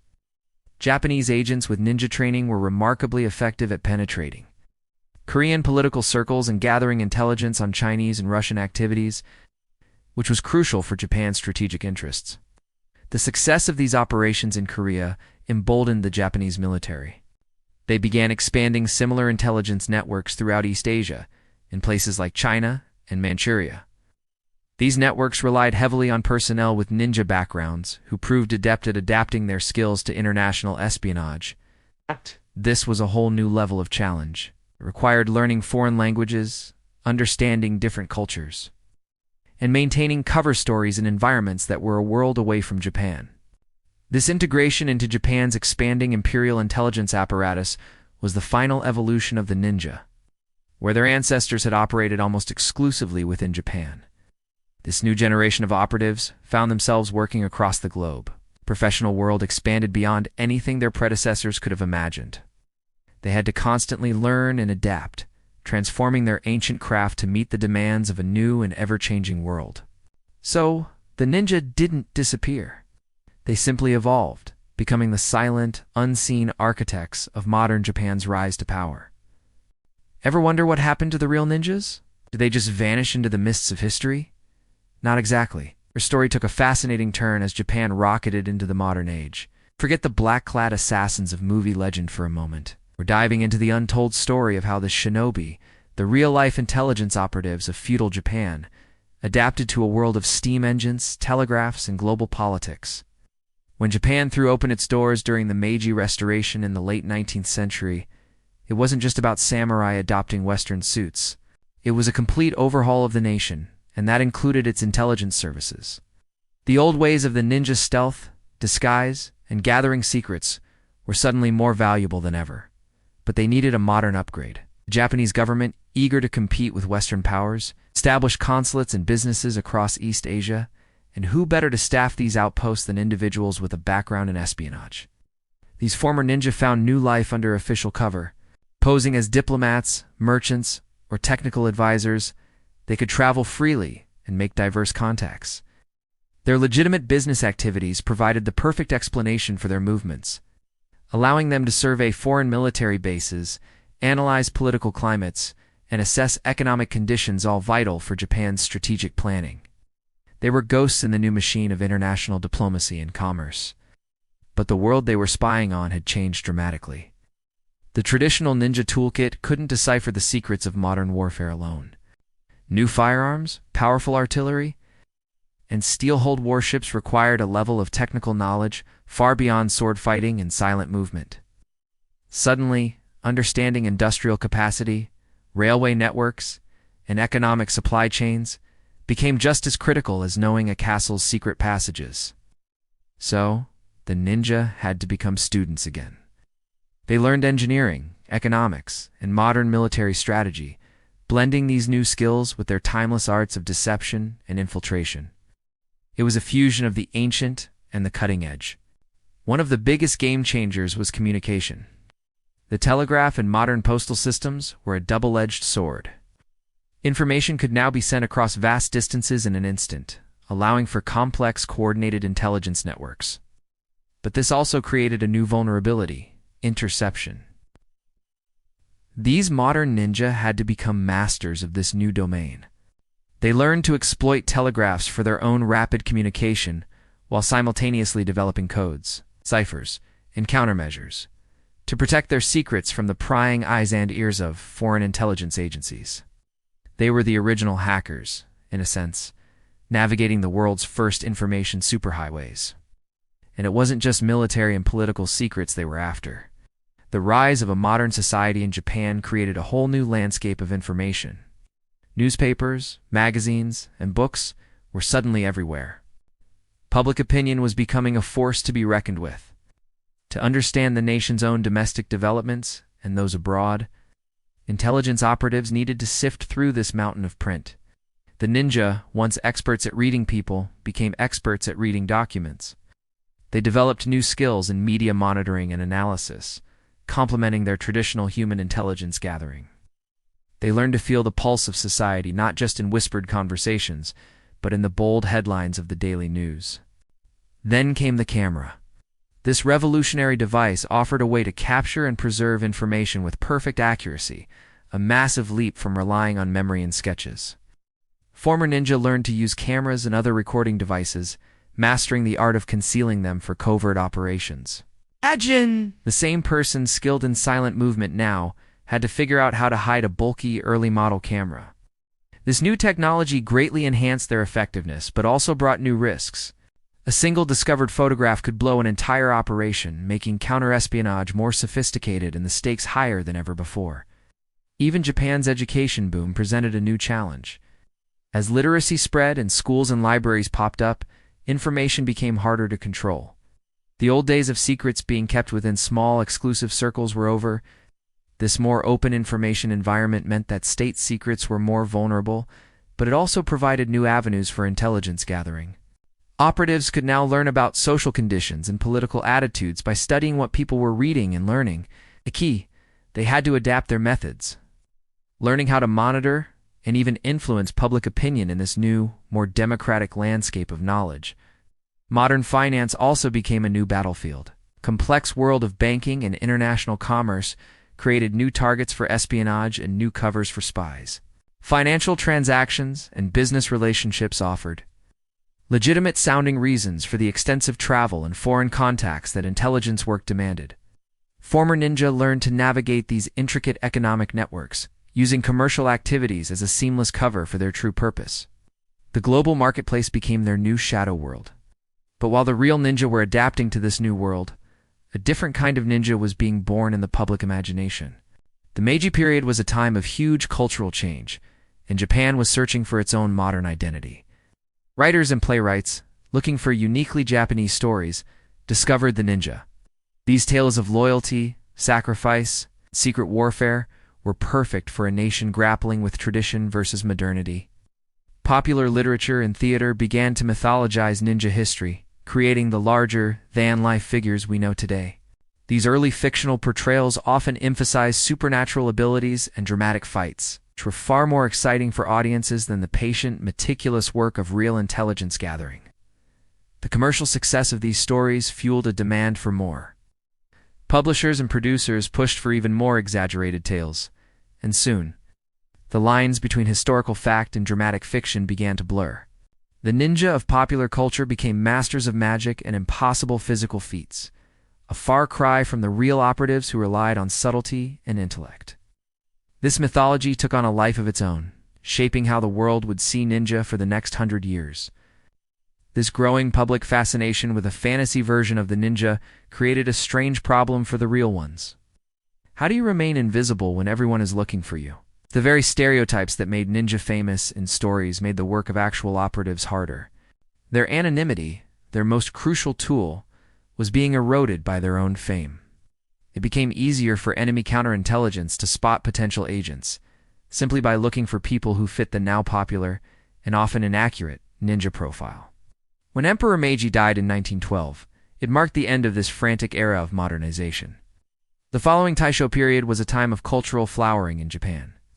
It was during these years that the transformation of the ninja from historical fact to popular myth went into overdrive.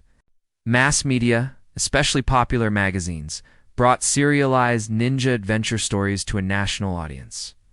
These tales, loosely based on history but packed with embellishment, were wildly popular and solidified the ninja's place as a cultural icon. The real, modernizing operative, and the mythical. Superhuman warrior began to diverge completely, creating the two sides of the ninja we know today, the hidden history and the legendary shadow. So, the next time you see a ninja in a movie, remember the real story. Remember the quiet professionals who traded their swords for cameras, or ancient codes for telegraph keys, and navigated the birth of the modern world not with magic, but with incredible skill, adaptability, and intelligence. Their legacy isn't just in folklore, it's woven into the very fabric of modern espionage. How did the mysterious shadow warriors of feudal Japan become the black-clad, gravity-defying superstars we know today? The story is a fascinating blend of history, imagination, and a little bit of movie magic. Let's pull back the curtain on the myth of the ninja. It all started with stories. In the late 19th and early 20th centuries, Japanese magazines were filled with serialized novels about historical heroes. The authors of these tales often had very little access to actual historical documents about ninja. So what did they do? They let their imaginations run wild. They filled in the gaps with elaborate fictional details, creating a framework of fantasy that would capture the public's imagination for generations to come. But it wasn't just the writers. The visual arts played a huge role in shaping the ninja myth. Illustrators for these popular magazines created the very first widely seen images of ninja in action. They developed a unique visual style, dramatic poses, flowing black garments, and an almost supernatural agility. This looked nothing like the practical, everyday clothing that real historical intelligence operatives would have worn to blend in. These illustrations created a visual stereotype so powerful that it became embedded in our collective consciousness, influencing how even serious historians would later picture the ninja. Then came the movies. The rise of cinema in the early 20th century was the perfect stage for the ninja myth to evolve even further. Early Japanese filmmakers wanted to create their own exciting, homegrown entertainment to compete with Western films. Ninja stories were the perfect material. They offered a chance to showcase traditional Japanese culture while delivering the action and adventure audiences craved. These early films established the cinematic rules for portraying ninja that would last for decades. Incredible acrobatics, exotic weapons, and those classic, mysterious disappearances into thin air. The impression these moving images left was far more powerful than any written word. Ironically, the technical limitations of early cinema actually helped build the myth. Filmmakers had to get creative. To show a ninja vanishing in a puff of smoke or scaling a wall with impossible speed, they relied on theatrical tricks and clever camera work. Audiences, seeing these effects on the big screen, accepted them as authentic representations of what ninja could do. These cinematic tricks set expectations for ninja abilities that had little to do with historical fact, but everything to do with what we now expect from our favorite shinobi. Soon, these Japanese films found their way overseas. This introduced the mythologized ninja to a global audience.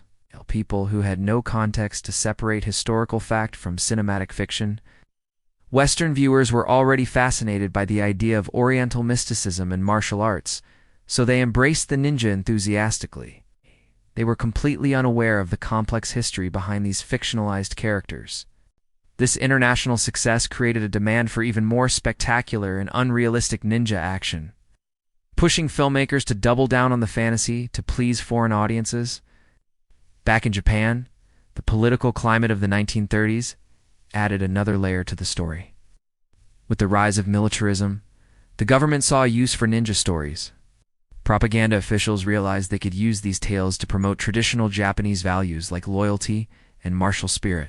But first, stories had to be cleaned up. Any suggestion that historical ninja were independent mercenaries who worked for the highest bidder was removed. The new narrative emphasized unwavering loyalty, self-sacrifice, and service to a legitimate authority. Painting a picture that fit neatly with the government's official ideology, the Second World War had a strange, paradoxical effect on the ninja's legacy. On one hand, it accelerated the mythologization in pop culture. On the other, it led to a surprising revival of authentic techniques. As the Japanese military found itself fighting guerrilla-style warfare across the Pacific, they rediscovered the practical value of old-school covert tactics. Special operations units began receiving training in infiltration, sabotage, and survival skills that drew directly from ancient ninja traditions preserved in old family scrolls and training manuals. The most significant effort to bring these old ways into the modern world was the establishment of the Nakano School in 1938. This was Unta Movie Studio. This was the official Army intelligence school. It recruited instructors who had real, authentic knowledge of historical ninja practices. Their goal was to adapt these ancient techniques for the modern battlefield. Students learned traditional skills like silent movement, lockpicking, psychological manipulation right alongside modern subjects like radio operation, explosives, and foreign languages. The training at the Nakano School showed a remarkable link to historical ninja education. The physical conditioning was intense, focusing on developing the same exceptional agility, endurance, and sharp senses that characterized traditional ninja training for centuries. Students practiced moving silently across different terrains, climbing vertical surfaces with minimal gear, and remaining perfectly still for hours while on surveillance. This was all supplemented with intensive training in disguise, maintaining a cover identity, and the mental discipline needed to operate under extreme stress. The school's curriculum also included a systematic study of traditional ninja weapons and tools. These weren't treated as museum artifacts, were studied as practical pieces of equipment. Students learned how to make and use shuriken, caltrops, and climbing devices from materials they might find in the field.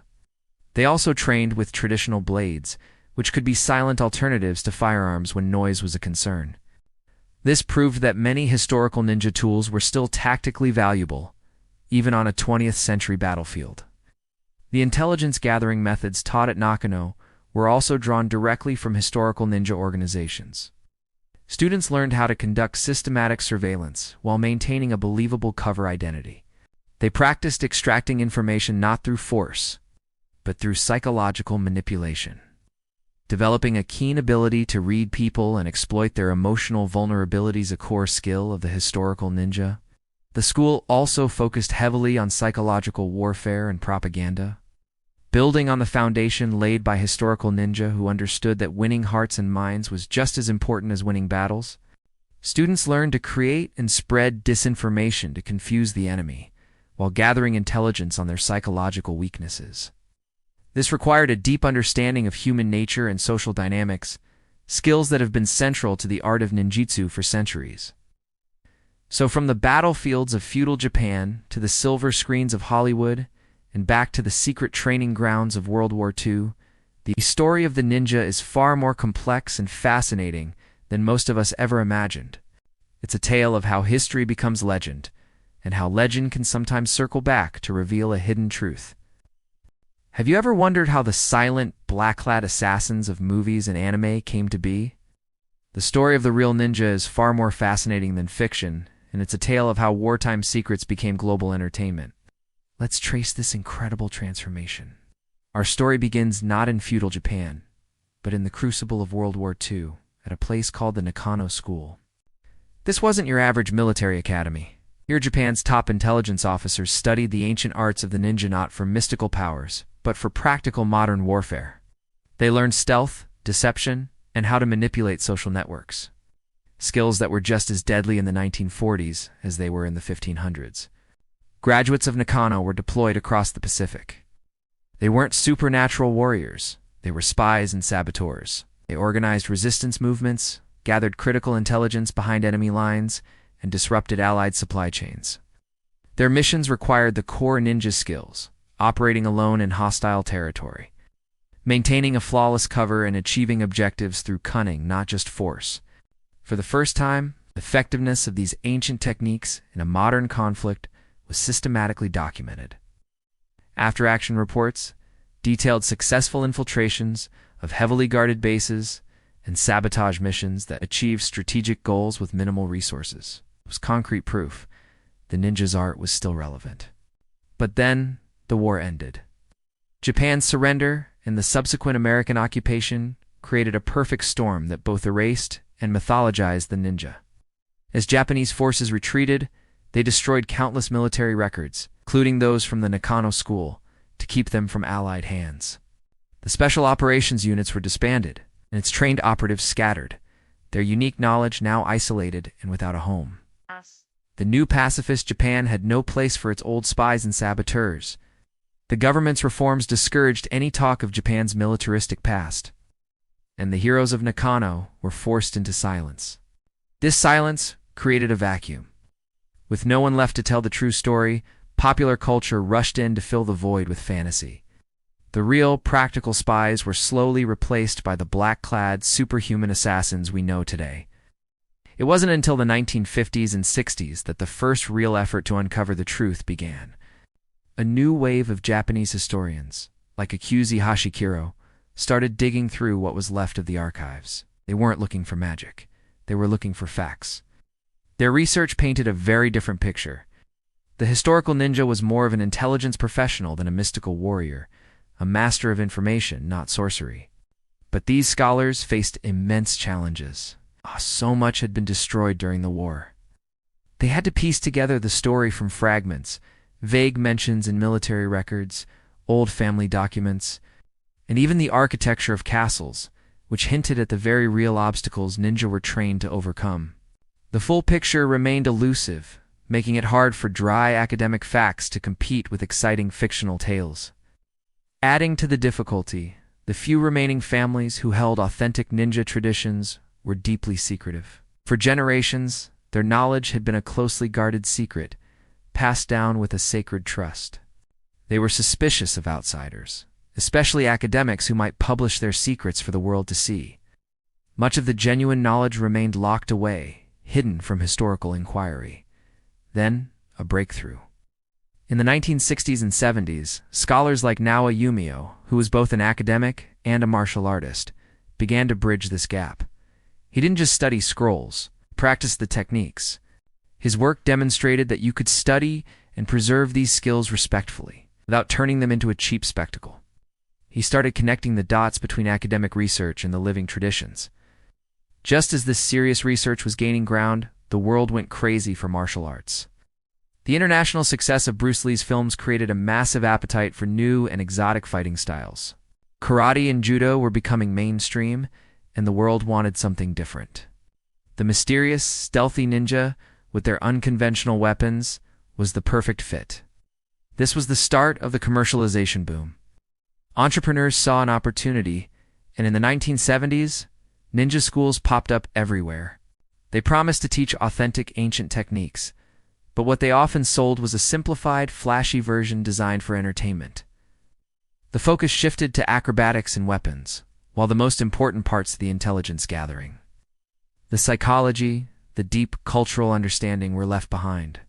This commercialized version created a global misunderstanding of what a ninja truly was, prioritizing what looked cool over what was historically accurate. The international interest was huge. Martial artists in America and Europe embraced this new, exciting art form, creating their own interpretations that drifted even further from the historical reality. It was a strange feedback loop. These foreign interpretations then became popular back in Japan, influencing their own pop culture. The final step in this transformation happened in Hollywood. Movies and TV shows of the 70s and 80s cemented the myth. They took the Japanese fictions, mixed them with a dose of Western fantasy, and created the ultimate ninja stereotype, the mysterious, silent assassin with near-supernatural powers. This image, born from a mix of wartime secrecy, academic struggle, and commercial opportunism, became the version of the ninja the entire world would come to know and love. The real spies of the Nakano School had vanished, replaced by a global pop culture icon. So the next time you see a ninja leap across a rooftop on screen, remember the real story. The story of secret soldiers, silent scholars, and the incredible journey from a hidden truth to a worldwide legend. Have you ever wondered if the ninja you see in movies, the ones who can vanish into thin air, walk on water, and perform superhuman feats, are real? Well, the story of how we got from historical spies to pop culture superheroes is more fascinating than any movie plot. Let's dive into the secret history of the ninja. Back in the day, the demand for all things ninja exploded, thanks to productions like American Ninja. But here's the twist. This entertainment had almost nothing to do with real history. To keep audiences hooked, producers had to keep one-upping each other. The action got crazier, the abilities more magical, and suddenly, the real historical ninja who were more about patience and spying than flashy fights seemed, well, boring. Then came the 1970s, and filmmaking technology leaped forward. Suddenly, those impossible ninja powers looked incredibly real on screen. Better cameras, slick editing, and amazing special effects made audiences believe that these fantastical abilities were just part of the ninja's traditional skill set. This wasn't just entertainment anymore. It was creating a whole new fictional history that people accepted as fact. These new, technically impressive films set a standard that future movies would try to surpass, pushing the myth even further from reality. This wave of ninja mania didn't just stay in the cinema. It seeped into everything from how we talked about Japanese history to what was taught in some martial arts classes. Academics and true practitioners found themselves in a tough spot. How could they share the real, often mundane story of ninja when everyone was expecting wall running and smoke bombs? The pressure was so intense that even serious researchers sometimes felt forced to highlight the more dramatic, action-packed parts of ninja history, glossing over the fact that most of their work involved careful observation, not epic showdowns. But while the myth was growing, the real knowledge wasn't lost. Behind the scenes, dedicated families and individuals were working hard to preserve the authentic history of the ninja. They knew how important it was to keep accurate records, even when popular culture was obsessed with fiction. These traditional practitioners quietly continued to study and practice the genuine techniques, carefully documenting their true origins and uses. It was like they were creating a time capsule of knowledge, a vault of authenticity that would become priceless for future generations who wanted to uncover the truth behind the legend. This created a fascinating tug-of-war within Japanese culture. On one side, you had the quiet guardians of tradition struggling to protect their heritage. On the other, you had a world that didn't really have a place for real ninja skills anymore. Some families went into total secrecy, preserving their knowledge within closed communities, completely hidden from the outside world. Others decided to engage with the modern world. They cautiously stepped into the spotlight, trying to guide public understanding and correct the myths, all while protecting the core of their traditions from being turned into just another commercial gimmick. The 1980s marked a huge turning point. Finally, the academic world started taking ninja history seriously. Universities across Japan, with Mi University leading the charge, began digging into the past. They faced a monumental task, piecing together a true history from scattered, centuries-old documents, all while fighting against the wildly popular myths that had been built up by decades of movies and TV. It was a battle of historical fact versus blockbuster fiction. Then, in 1987, something amazing happened. The International Ninja Research Society was formed. For the first time, historians, anthropologists, and martial arts experts from around the world came together. Their mission was clear: to separate fact from folklore. They committed to using rigorous scientific methods, analyzing ancient documents, archaeological finds, and the oral histories passed down through ninja families. Their work began to establish a new gold standard for ninja research, demanding hard evidence and questioning every sensational claim that had been taken for granted. One of the biggest breakthroughs came from Dr. Hisashi Yamada at Mi University in the 1990s. He did something no one had managed before. He earned the trust of the descendants of actual ninja clans. After patiently building relationships, he was granted access to secret family archives. Inside, he found a treasure trove: training manuals, operational records, and collections of actual equipment. It was the first truly comprehensive look at how historical ninja really operated. What he found was astonishing. Real ninja practices were far more systematic and intellectual than the movies ever showed. They involve deep studies of psychology, geography, and social dynamics, alongside the physical skills that fiction loves to focus on. Around the same time, the Ninja Museum of Igaryu, which had been founded in 1964, really came into its own. It became the first major institution dedicated to preserving and displaying real ninja artifacts. Visitors could finally see the genuine weapons, tools, and gear that proved how practical and clever ninja operations were. The museum's interactive exhibits even let you try reconstructed training exercises, offering a much more accurate feel for a ninja's capabilities than any movie. The museum also became a global hub for researchers who discovered fascinating parallels between Japanese ninja techniques and the covert operations of spies in Europe, the Middle East, and China. This scholarship showed that ninja weren't mystical warriors, but highly sophisticated professionals who developed unique skills to solve specific strategic challenges. So how is this authentic knowledge being kept alive today? It's a challenge, but traditional schools are finding a way. The most famous example is the Bujinkan organization. It's founded by Dr. Masaki Hatsumi in 1970. It has become a global force for teaching traditional ninjutsu. It's focusing on historical accuracy while adapting the practice for modern students. Dr. Hatsumi's approach combines a deep, rigorous study of classical techniques with an understanding that for most people today, this is a form of personal development and recreation, not espionage training. Through dedicated organizations like the Bujinkan, the true spirit and techniques of the ninja continue to be passed down, ensuring that this incredible piece of history will not be forgotten. The myth is fun, but the reality is far more impressive. Have you ever wondered what happened to the real ninja? Did they just vanish into the mists of history, or is their legacy still alive today? The story is far more complex and fascinating than you might imagine. Let's dive into the secret world of modern ninjutsu. Back in the 1980s and 90s, a global phenomenon took place. An organization called the Bujinkan began to spread its wings, taking traditional ninja techniques across the world. This wasn't your typical commercialized martial arts dojo. Training centers popped up in North America, Europe, and Australia, attracting students who were hungry for authenticity. They wanted to learn the real deal, not just the flashy moves they saw in movies. These international communities became incredible hubs of learning. Students didn't just practice self-defense. They immersed themselves in the cultural context that shaped the ninja. This comprehensive approach was unique. Advanced practitioners would study classical Japanese texts, participate in ancient ceremonies, and even travel to Japan for intensive training. They were building a bridge, connecting traditional Japanese wisdom with a global audience. The goal was to create practitioners who had both the physical skills and the deep cultural understanding behind them. But not all ninja traditions were so open. While the Bujinkan expanded, other ancient schools, like those from the Koga and Iga regions, chose a different path. To protect their centuries-old secrets, many families continued to practice in closed communities, invisible to the outside world. Knowledge was passed down directly from master to student, with no written records that could compromise their security. This secrecy preserved the most authentic connections to historical practices, but it also limited access for researchers and the public.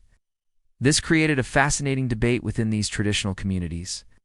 On one side, conservatives argued that secrecy was essential to protect the integrity of their teachings.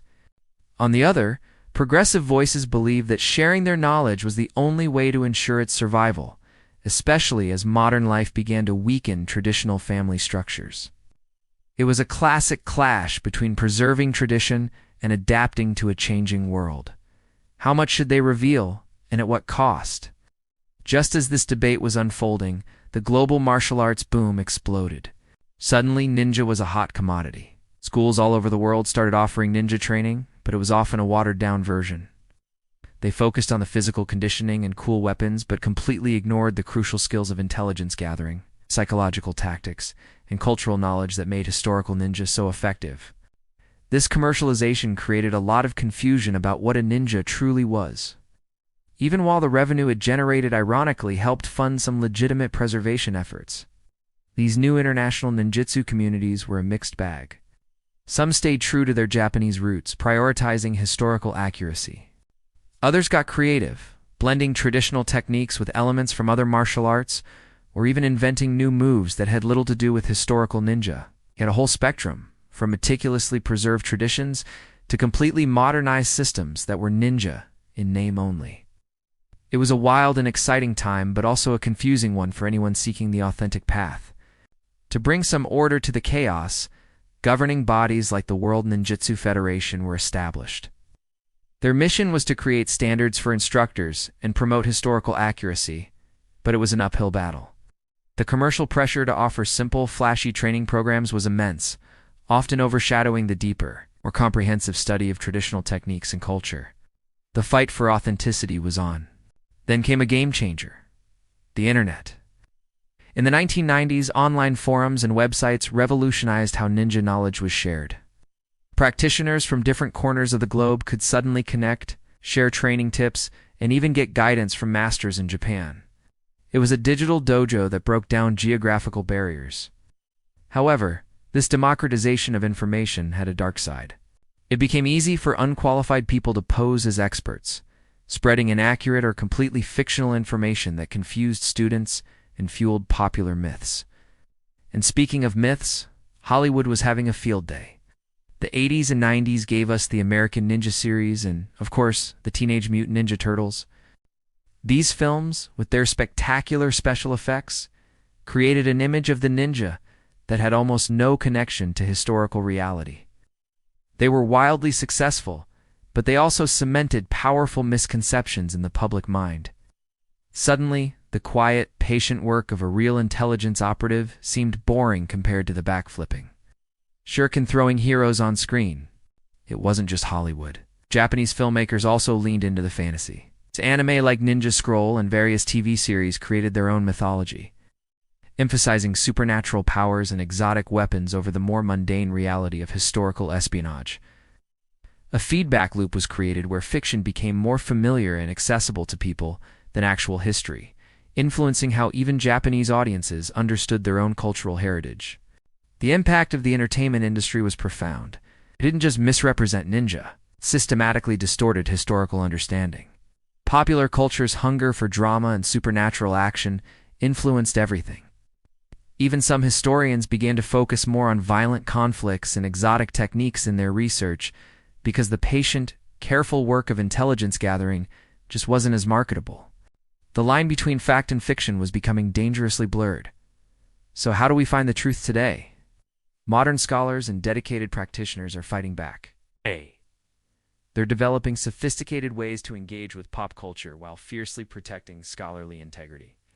Some collaborate with filmmakers as historical consultants, trying to inject a dose of reality into the fantasy. They're working tirelessly to separate myth from reality, ensuring the true legacy of the ninja legacy of intelligence. Discipline and profound cultural knowledge is not lost to time.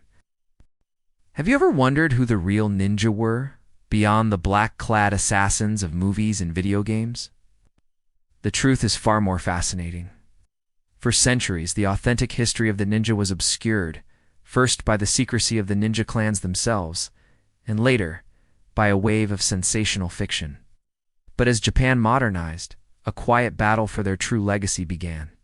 In the late 19th and early 20th centuries, as the age of the samurai and ninja ended, a new kind of warrior emerged: the historian.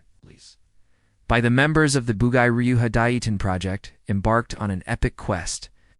They weren't seeking treasure or glory, but something far more valuable: the truth. They traveled across Japan, digging through dusty archives and interviewing the descendants of ninja families, painstakingly piecing together a history that was on the verge of being lost forever. Their goal was to separate fact from the wildly popular ninja fiction that was already taking hold. They wanted to create accurate, compelling stories based on real, documented evidence. It was an uphill battle. The fictional ninja superhuman figure capable of impossible feats was just too entertaining. While these early scholars didn't completely change public perception, they laid the crucial groundwork for everything that would follow, establishing a precedent for serious scholarly engagement with ninja history. Then, the game changed completely. The rise of the internet and digital media created a double-edged sword. On one hand, it allowed misinformation and commercialized stereotypes to spread faster than ever before. But on the other, it offered an unprecedented opportunity for preservation. Researchers and practitioners of traditional ninja arts, the *Shinoba*, saw the potential. They began creating digital archives, scanning ancient training manuals, historical documents, and photographing priceless artifacts. Imagine a centuries-old scroll detailing infiltration techniques. Once hidden away in a family temple, now preserved digitally, safe from fire, flood, or the simple decay of time. These digital vaults became a lifeline, ensuring the survival of this knowledge for generations to come. This new technology also broke down geographical barriers, allowing scholars and practitioners from Japan, Europe, the Americas, and all over the world to collaborate, share findings, and cross-reference information, all while maintaining the security needed to protect sensitive knowledge. The technology didn't stop there. We're now entering a new era of preservation through virtual and interactive reality. Think about it. Instead of just reading about a technique, practitioners can now step into an immersive virtual environment that replicates a historical training ground. Advanced computer simulations allow them to experience reconstructed training exercises and even historical missions, providing insights that are impossible to gain from text alone. For researchers, these simulations are powerful tools for testing hypotheses about how certain techniques or tools were actually used.